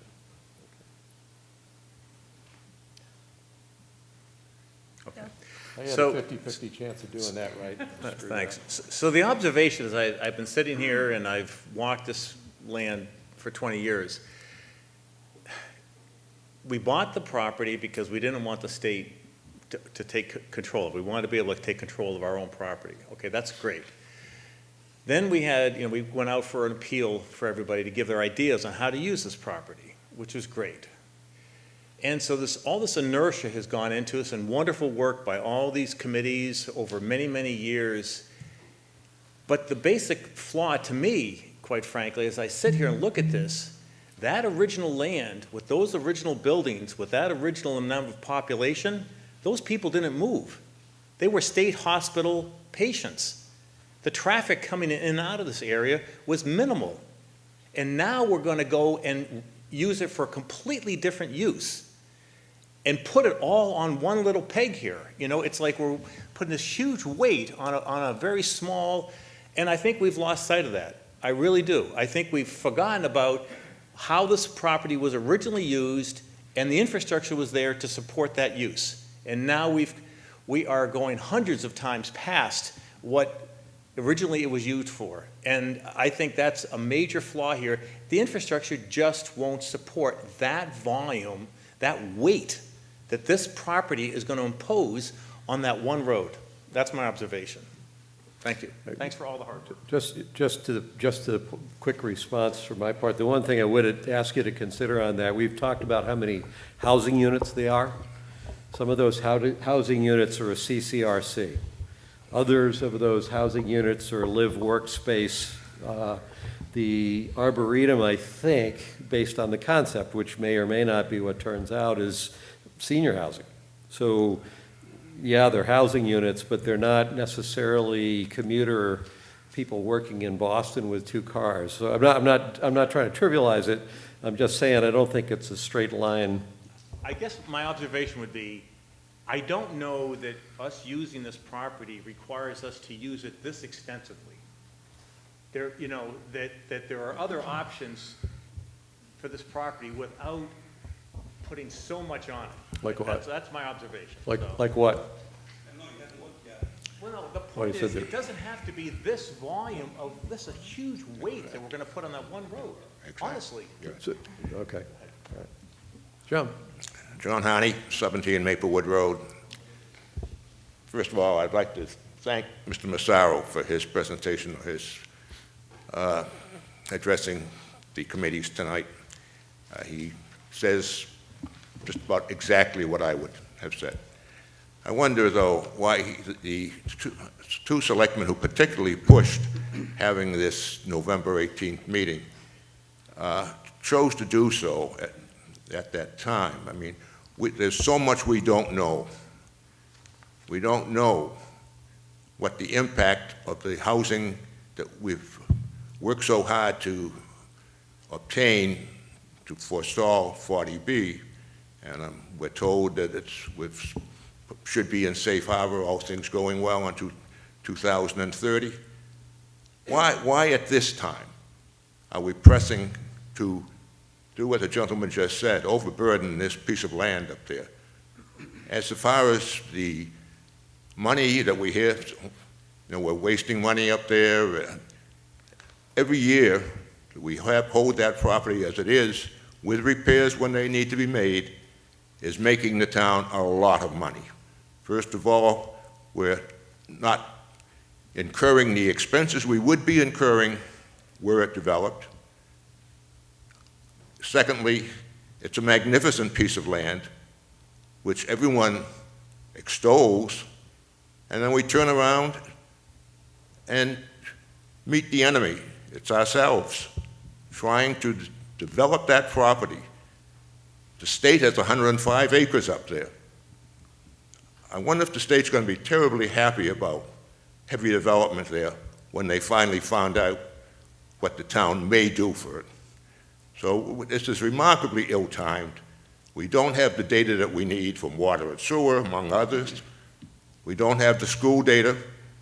Jeff Marsden's talking about putting modulars in at Memorial School to care for the growth of students in the early years. You can't go through town and not realize that these houses that are turning over are bringing in a very young population.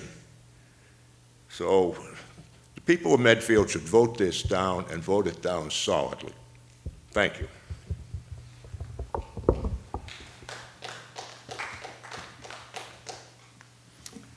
Jeff Here on the Hyman, left. Jeff Hyman, Metacomet Street. I moved to Medfield with my wife in 1992. Certainly seen a lot of changes.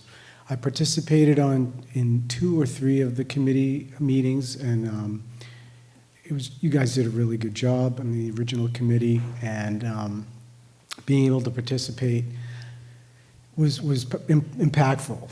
But it doesn't mean that you can change your thoughts. But I just had a question. You've all put a lot of time and effort, and I wanted to ask this committee 2 questions. What do you love about this? What are you in this for? What's driving you to be passionate about this. And what's in it for the rest of us? So I'm a resident. I mean, if I'm thinking the grandeur, I'm living on the water view overlooking the Charles River and enjoying that in my twilight years. But I guess my question is, what do you love about this, each of you, and what's in it for the rest of the town? I mean, I'm hearing about the traffic, and that is the most serious thing because we all deal with it, right? Raise your, I mean, aside from town employees, most of us do not live and work in Medfield. We drive distance, and we are cutting through Westwood, Dover, and the rest. So I went for one of the plans, and I looked at something very similar to this: open space, agriculture, and then recreational and residential. And I'm certainly open to that, but I am hearing more concerns about the traffic, the schools certainly for people that are concerned about that. But what's in it for you? You know, what do you love about this, and what's in it for the rest of the people that are residents of the town? I'll start. All righty. Hi, thank you. I will start. So what do I love about it? I love that we're able to preserve the buildings. Every year that you leave those buildings up there without doing anything to them means they are further and further deteriorating, and we're spending more and more to try to keep them up. At this point, remediation is a lesser cost than if a building falls in. If a building falls in, you have a greater cost because the materials are mixed. So I think rather than wait and try to piecemeal the preservation of the buildings, that we plan on doing something about it. What I love is that the cottage plan, that the layout of the buildings will essentially remain. The design guidelines, if a building is taken down, will allow for the footprint to be reused for a building, but not further expansion. So it preserves your view sheds. You'll still have those great views, the vistas that we've become accustomed to. You know, the running joke is that we bought a $3.1 million dog park. And I don't have a dog. So I would truly like to see the preservation of the views, the buildings. I love the architecture up there. I really think they're worth saving. And what's in it for the rest of us? I mean, maybe, you know, down the road, we'll all be living in the great building up back and have a great view of the Charles. Maybe it'll be that we're in the CCRC. Who knows? You know, we don't know. I'm just hoping, you know, for future generations that there'll be something up there to appreciate.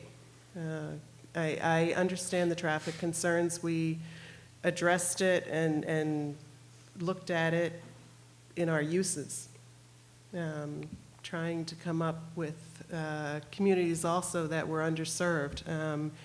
You know, a gentleman asked about senior housing, and truthfully, we don't address that properly in town. We don't address millennial housing. My kids can't move back here. You know, there are certain populations that don't have a place to go, and we can do something about that and preserve a piece of our history. So that's my viewpoint. Okay. And I'd like to react a little bit to the way you framed the question. You know, what's in it for you and what's in it for the rest of us? And we're the... I didn't mean what's in it for you, like you have an interest in this, like monetarily. It's you're doing this. Yeah. You're passionate. You all have backgrounds and jobs, and so what excites you about this? What is it that, like, I love this? Yeah, but I would just say that our interests, I would say, are no different than any other citizen in the town. We're just a subset of the rest of the town, so I don't know that we bring a different perspective to it than like you would if you happen to be on the committee, right? So that's the you know, the main point there.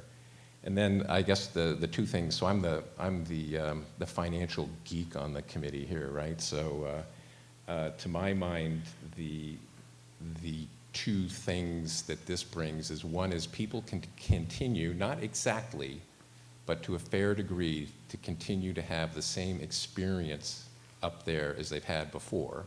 Of course, the buildings will be occupied. My joke is they'll be occupied with people, not ghosts, but you'll have similar look and layout, and can continue to go there, and it'll still feel welcoming to you. So that's the qualitative aspect of it. And then I'm acutely aware that we have like on the order of a $25 million overhang of remediation or demolition costs, if we elect to do nothing with it and have zero impact. Indeed, that is not an unattractive thought, that we just have a big park up there. The bad news is, then if we elected to do that, we'd be explaining to you how we have to raise a whole bunch of money to achieve that. So this plan comes close to, we get very similar aesthetics, very similar experience, and we don't negatively impact the taxpayers. That's how it looks to me. I'll add one thing. Brandy and Pat just made great statements, but what I love most about this plan was the amount of community outreach that was involved, the number of meetings that we've had, the number of people who are interested and are on the newsletter list and following us on social media. That I really feel after sitting through these meetings for 4 years, the Medfield State Hospital Master Planning Committee meetings, that every single person on the committee truly cared about doing the very best thing for Medfield. And I was so proud to be a part of it.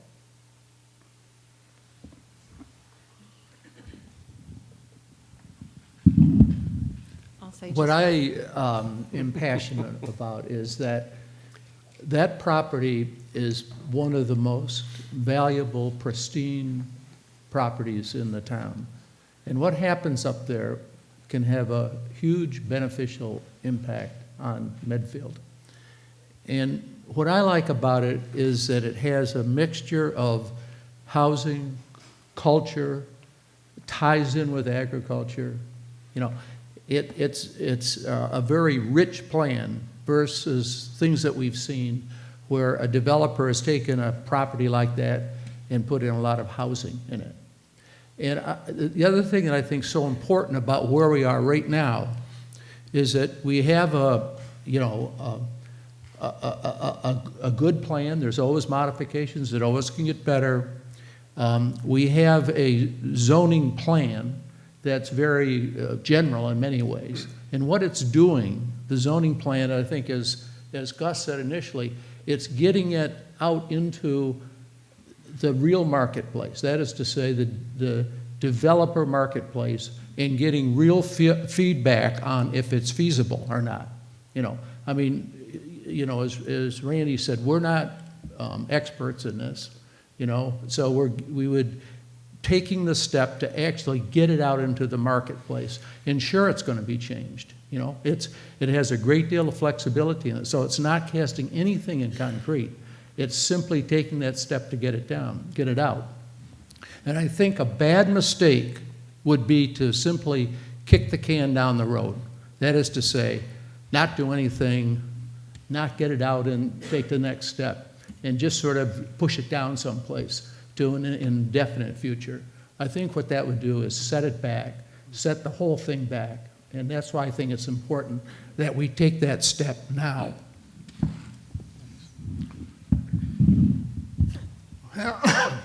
Theresa, go ahead. I think we need to keep in mind that this site is very beautiful, but it's very expensive to do anything up there.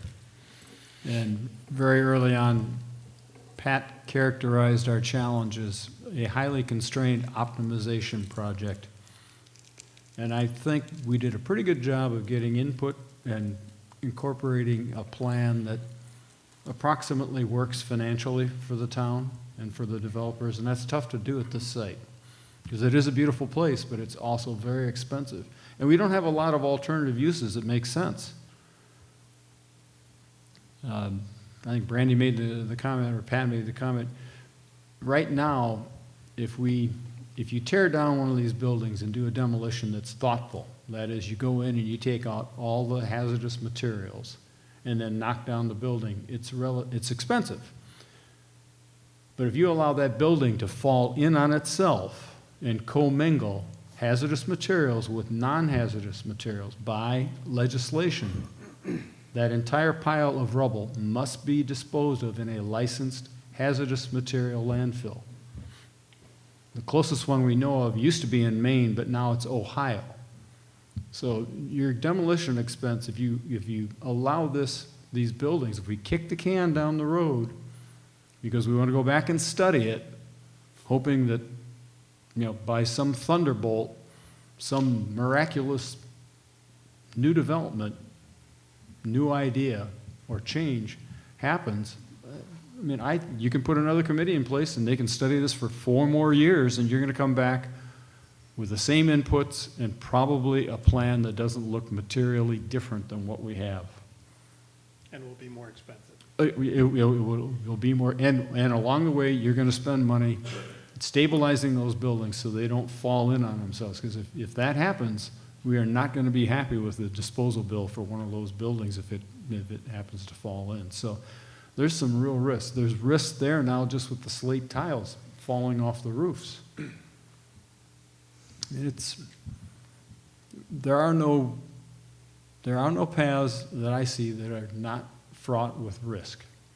And the best use of this is, in my opinion, is let's take this out, like Gil says, now and see what the market tells us. I visited the Traverse City, Michigan hospital, and they wasted 10 years on false starts. It's been 20 years of development up there now.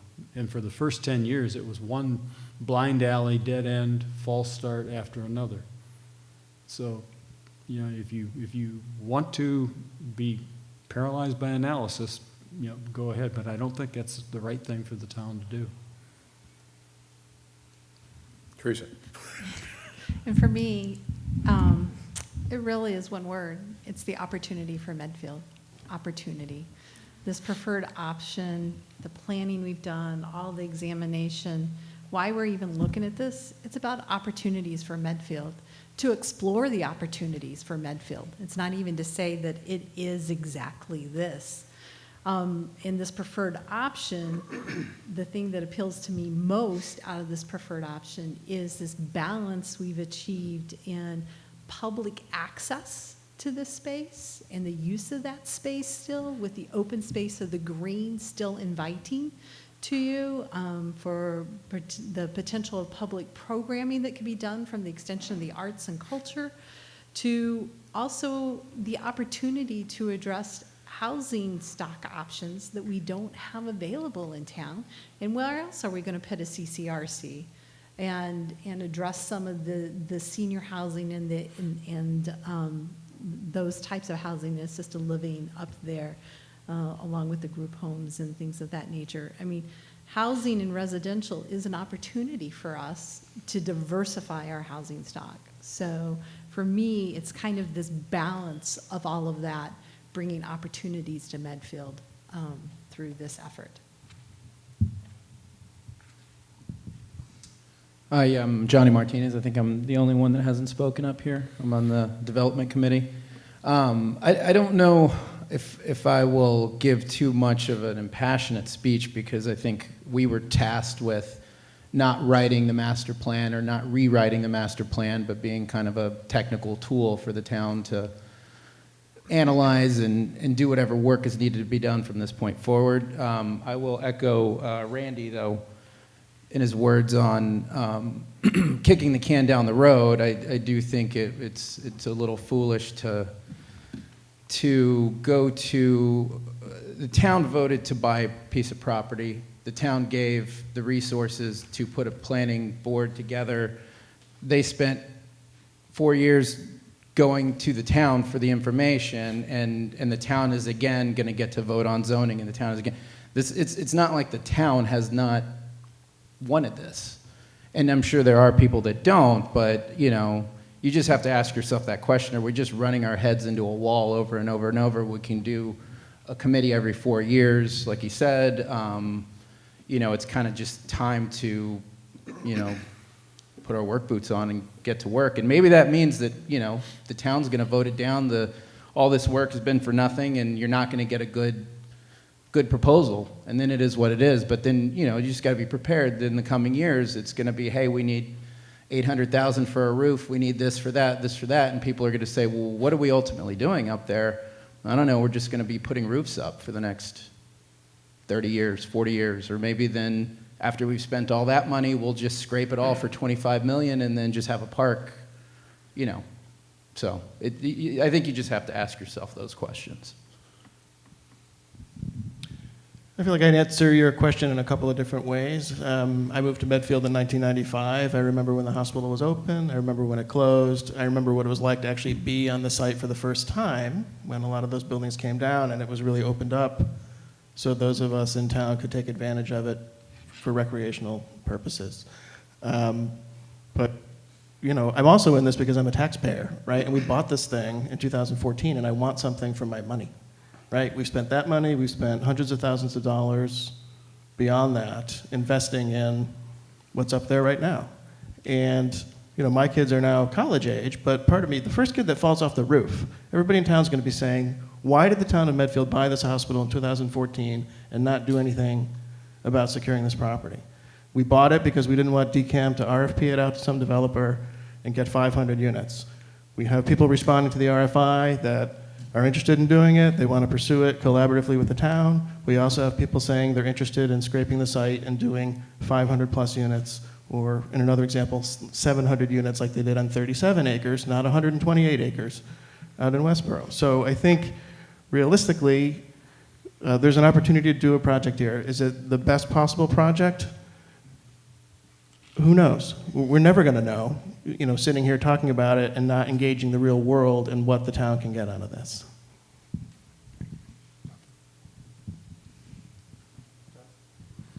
Can I just add one other thing? With the unit count, the master plan specifies a unit count that came from the town's input of what would be somewhat, you know, financially viable, as well as, you know, nobody wants a ton of units. That's why we bought it in the first place. Developers know that. They know that they're going to have to come to these town meetings. They do it all the time. They know what the public is going to rail against. This is not the first time they've done this. So I think you got to keep all that in mind too, that they're not just going to come and say, oh, it's only going to work if we put 500 or 600 units on there. They're going to know the history. They're going to know that that's not going to be worth their time to even waste 2 seconds on. So just an extra thought on that. So. Thank you for your responses. I did vote to buy the land, and I appreciate your answers. It is a majestic property, and it'll never, if it's done right, it sounds okay.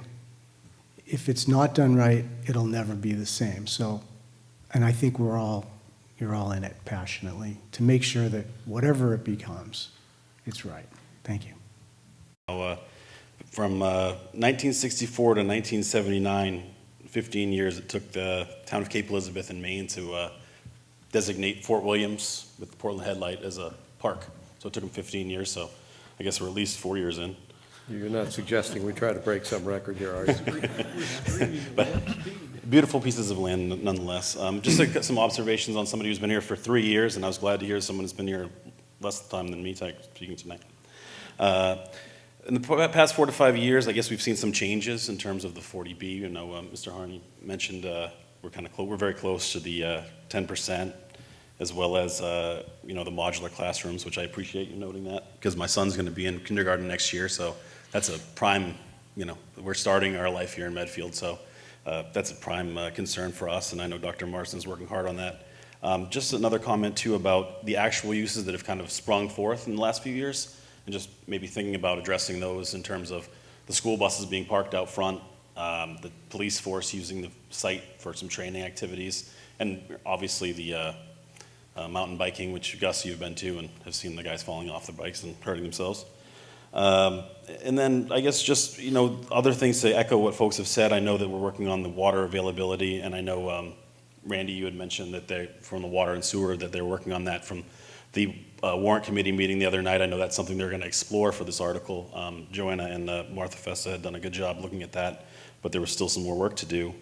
And then I guess too, a big question I had that I don't know that it had come up tonight, maybe it had, was the bringing the water and the sewer to the site. And I think that to me is an important factor to factor in with whether it's going to be one or multiple developers and how you're going to kind of, marshal them together or just have one to do that in terms of that part of it. And I know I saw the Monte Carlo analysis and it looked good for the town, 2 to 2.5 million, but for the developer it was, iffy depending. So I guess, just thinking about those things, about how maybe we can continue to use this as a little bit of a slush fund bank for some land, which we've had uses come up when we needed. And I don't know if Dr. Marsden has another plan for the buses, but I know the folks over by Hinkley Pond don't want them back there. So, a lot of good work's been done. I can't say whether or not, I certainly don't want 200 more kids in the schools. Being a younger parent moving here, for the quality of the schools, I don't want an influx. It's not going to happen immediately. I have no idea how quickly this will be developed. But I think factoring in, maybe even having, talking about flexibility with the developer, having some flexibility with folks bringing some other concerns to the table. The town meeting's coming up here. I don't know if you can really even do that, but there are some other issues that, I'd just like to hear if there's thoughts about that, or if that's even known, what might be done with some of those things. So, thanks. Jerry Potts, still at 7 Curve Street. So there are two people in town, Bill Mazzaro and John Arney, I probably have more respect for than anyone for everything you've done in town, and I seldom disagree. But I do on this, and only because I think we're confusing two distinct steps. If this zoning that we're voting for leads to a proposal to take that entire west slope and make it all housing, I'll be the first to line up and vote it down. If this goes from 300 to 500 units, 600 units, I'll be the first one to line up and vote it down. What I see here is a multi-phased, multi-year plan, which probably honestly will take 10 to 15 years to implement. So I don't think 200 kids are going to show up day one and override the schools. I think this is a plan that anyone who looks at it rationally would say would take a number of years to develop. And in the meantime, adding value. So I look at the cultural and the community center and the work that Jean Minio's doing to make that happen, and she's done an amazing job so far of building that. I think that adds huge asset, is a huge value to the town of an amazing building, the chapel, and the surrounding area for the arts. To me, it seems like a balanced plan. We might go out to developers, and what comes back is the worst nightmare, and I would be the first to vote it down. But the one thing that I noticed, and I attended almost every single one of the sessions, is there was almost, and I know, Gus, you had said this, that 3 years ago when we asked the town, they had a list of things, and the master plan 4 years later came back and said, same things. To me, that shows the town actually has a lot of agreement on what this property should be. It should be special, it should be valuable, it should be balanced, it should have open space. I think this on paper does it. Until we actually go out and vote the zoning to get proposals back, I don't know what we're rejecting because it's all theoretical. So Bill might be right, and I'll buy you a beer, Bill, or a beverage of your choice. If it's 500 units and we're there, we'll buy the beer together and we'll get our torches and say no. But we don't have that data yet. And I just want to get good, real data. I've seen, Pat, how many models did you run? Do you get paid by the model? I mean, hundreds and hundreds of, what ifs that until we actually go out to the market. And the last thing I'll say on it is, I'm not an economist, but we're 13 years into an economic recovery, 12 years, depending on where you want to start. It's not going to get easier to do this. We're dealing with the lowest interest rates we've seen in decades. Now is a time to go out and kick the tires and come back with a proposal. And if we get 3 or 4 years out and we have a recession and we haven't taken this opportunity, then we owe this town an apology because we have an asset that we're just watching diminish, or at least not even getting a price. To me, it's like on Channel 2 when you see someone, pull out something from their garage and it's, and have no idea what it's worth. Oh, this is $7.8 trillion, right? I have no idea what the value of this is going to be, but the longer we just have meetings and another proposal and another thing we ask Pat to do, it's all just conjecture until we start moving. So I'm voting on this enthusiastically because I want to see what the possibilities are, and I'd like to make an educated decision on it. But it doesn't mean that I support this final thing, because I have no idea that's what's going to come back. So, Thanks, Jerry. John? I think, John, you're the last one. Great. Unless I hear, is there somebody else still? I think you're the, all right, this will be the last call. Declare yourself now, or else we're going to close this out. Well, I'm about the last one out of the hospital You're every next night. to last one. So, John Thompson, 10 Emerson Road. I want to dispel some of the fear that I'm hearing around building condition and the future and the cost to the town to maintain and stabilize these buildings. I don't know a single ridgepole in any building that is compromised at this point and in any sort of imminent danger of roof collapse. Not in a single building. I've been in every building multiple times from top to bottom. I've been in the buildings with architects who are amazed at the strength of the rafters, the ridges, and the way they were constructed in 1896. These buildings are constructed of 10 by 10 Douglas fir from the West Coast. They're pinned with steel, and they're extremely strong. And if you don't believe me, go out and look at the roof lines. Look at how straight and square they are. The slate is 120 years old, and it covers 90% of the buildings. Holes that are not in the valleys, holes on the sides of the roof, do not significantly compromise the interior of the buildings. The problem comes in some of the valleys, but those don't cause imminent roof collapse. I have no real stabilization money for the buildings, and even if this passes, we can't let the buildings sit idle without any form of ongoing stabilization cost. Right now, buildings 24, the chapel, building 27, the cafeteria, building 5, the former untidy ward, building 7, the former overflow ward for men, and building 2 had almost $500,000 spent inside the building by 20th Century Fox for stabilization. They've already been largely stabilized as part of the movie work. Paramount Pictures spent probably close to that when they did Shutter Island. And so there are sources of revenue there to help with the stabilization because they can't film in an unsafe building. But my estimate was somewhere near $1 million to, or $800,000, I think. I'm still working on the time of how you would space that out to stabilize the building. But it's not insurmountable.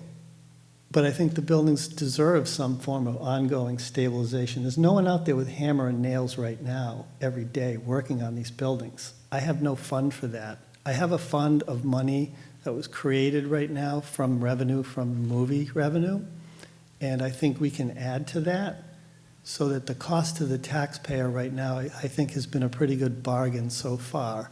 And I don't want the town to feel this fear of imminent failure of any of these buildings. Some of them do need to come down. The tuberculosis cottage, for instance. I don't believe that's contributing to the mass historic value, so that could come down. The greenhouse, it's the size of a garage. It's not a big building. I've held off on doing work on Building 27, the former cafeteria, because the town hasn't told me whether that building should survive this plan. Why should I spend money on the roof if it doesn't survive the plan? But we still have to maintain the buildings and provide some form of stabilization. But I don't think it's some sort of financial deal killing, and that the town and people can't continue to use this as a recreational property like they use any other recreational property. I mean, my sister broke her arm on a property in the wintertime, and recreational property that had no buildings on it at all. She slipped on ice. Was it the duty of the state to make sure there was no ice on the trail that she walked on? No, it's recreational. You pass at your own risk. And I think there are statutes that protect the town from someone getting hurt in recreational property. So I think we should seriously consider what we are going to do, whether this passes or not, to mothball and maintain these buildings until whatever their next use is. And I hope that we take our time to determine what that will be, and that we don't get into a situation where we're at the whim of a developer. I've done big construction projects for Avalon and Toll Brothers. I've been their environmental consultant. So I know the kinds of things that they do and ways that they make up money for the things that they have to pay for. And what I really don't want to see here is more than the number of units that's specified here, because I think that's a real detriment to the town. I don't think that intersection at Starbucks and Route 109 can withstand 200 more cars every morning at that red light. Thank you.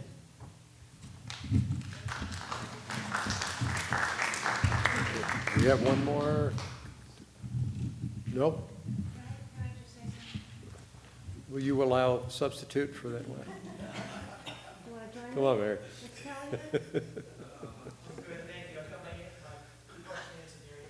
All righty. Mary Garnett, 123 Granite Street. And again, thank you, everyone, for all of your efforts. I have a big question I'd like to ask. We're talking about the Medfield State Hospital property and all that we would like to look forward to there. But we don't mention anything else that's going up in town, and that will take money. Things that are being built on 27 right now. I mean, I can leave 109, I can leave CVS in the morning, drive home, turn on South Street Extension, and pass 130 cars just to get to Rocky Lane. And that's because people let me get in. More people are coming from Walpole. I'm on Granite Street, and I'm already experiencing traffic coming from Walpole on Granite Street because of the construction that's going on now down in Walpole. We're going to have some overflow from construction that's going other places. So as much as this is a wonderful idea, we still have water issues, or we're talking about water issues, but it's going to be when more construction is done in the town. I guess what I'm trying to say is, I'm not feeling like dots are being connected. This isn't just an isolated situation. I mean, if this is all done, is something else going to be affected that's being constructed? I mean, where the Legion is, or where the construction is going on now where Corrigan is, I don't know, it's just not the only thing that's being constructed in town that we're looking at. And I realize it's going to take many years, but I think we have a lot of things that we should be, I just don't hear anything else. This is the one thing you're working on, but it's not the only thing that we're all going to be affected by. Is that clear? Commercial for the townwide master plan. Pardon me? So there is on October 20th, not to add another planning session for you to go, but there is a townwide master planning process that's kicking off on October 20th. I was reading about that. And I can stand up and talk about it then again, too? And everything else, higher taxes, Dale Street, all of these things, putting something together with a long-term plan. The other thing about the state hospital master plan is we ask them to do everything. Fix 40B, oh my gosh. keep open space. That's what I'm saying, it's a without great a townwide job. plan. But So anyone who's concerned about the townwide plan, the starting process on the 20th, please come out 5 to 7. Meals will be served, music will be played, plans will be drawn. It's a great event. Child care provided. I just want all of the town to be happy, not just this particular. Okay, I hereby declare this discussion closed for the night. I'd like to thank all of you. I'd like to thank everybody that showed up. We had about 100 people by my rough count. I would particularly like to thank those of you who stuck it out till 10 past 10 in the evening, and appreciate the spirited discussion. We're going to get to that special town meeting on November 18th, and we're going to get either a confirmation that what the Master Planning Committee was asked to put together, that A, people think that it's the right thing and they want to proceed, or we're going to get an answer that they don't want that. Despite the discussions that have gone on for 4 years, speaking for myself, of all the things that where my positions are, and the reason why I pushed for a November 18th special town meeting is because we would be having this exact same conversation a year from now. And so I want to know. We need to figure this one out, and we need to go fish or cut bait.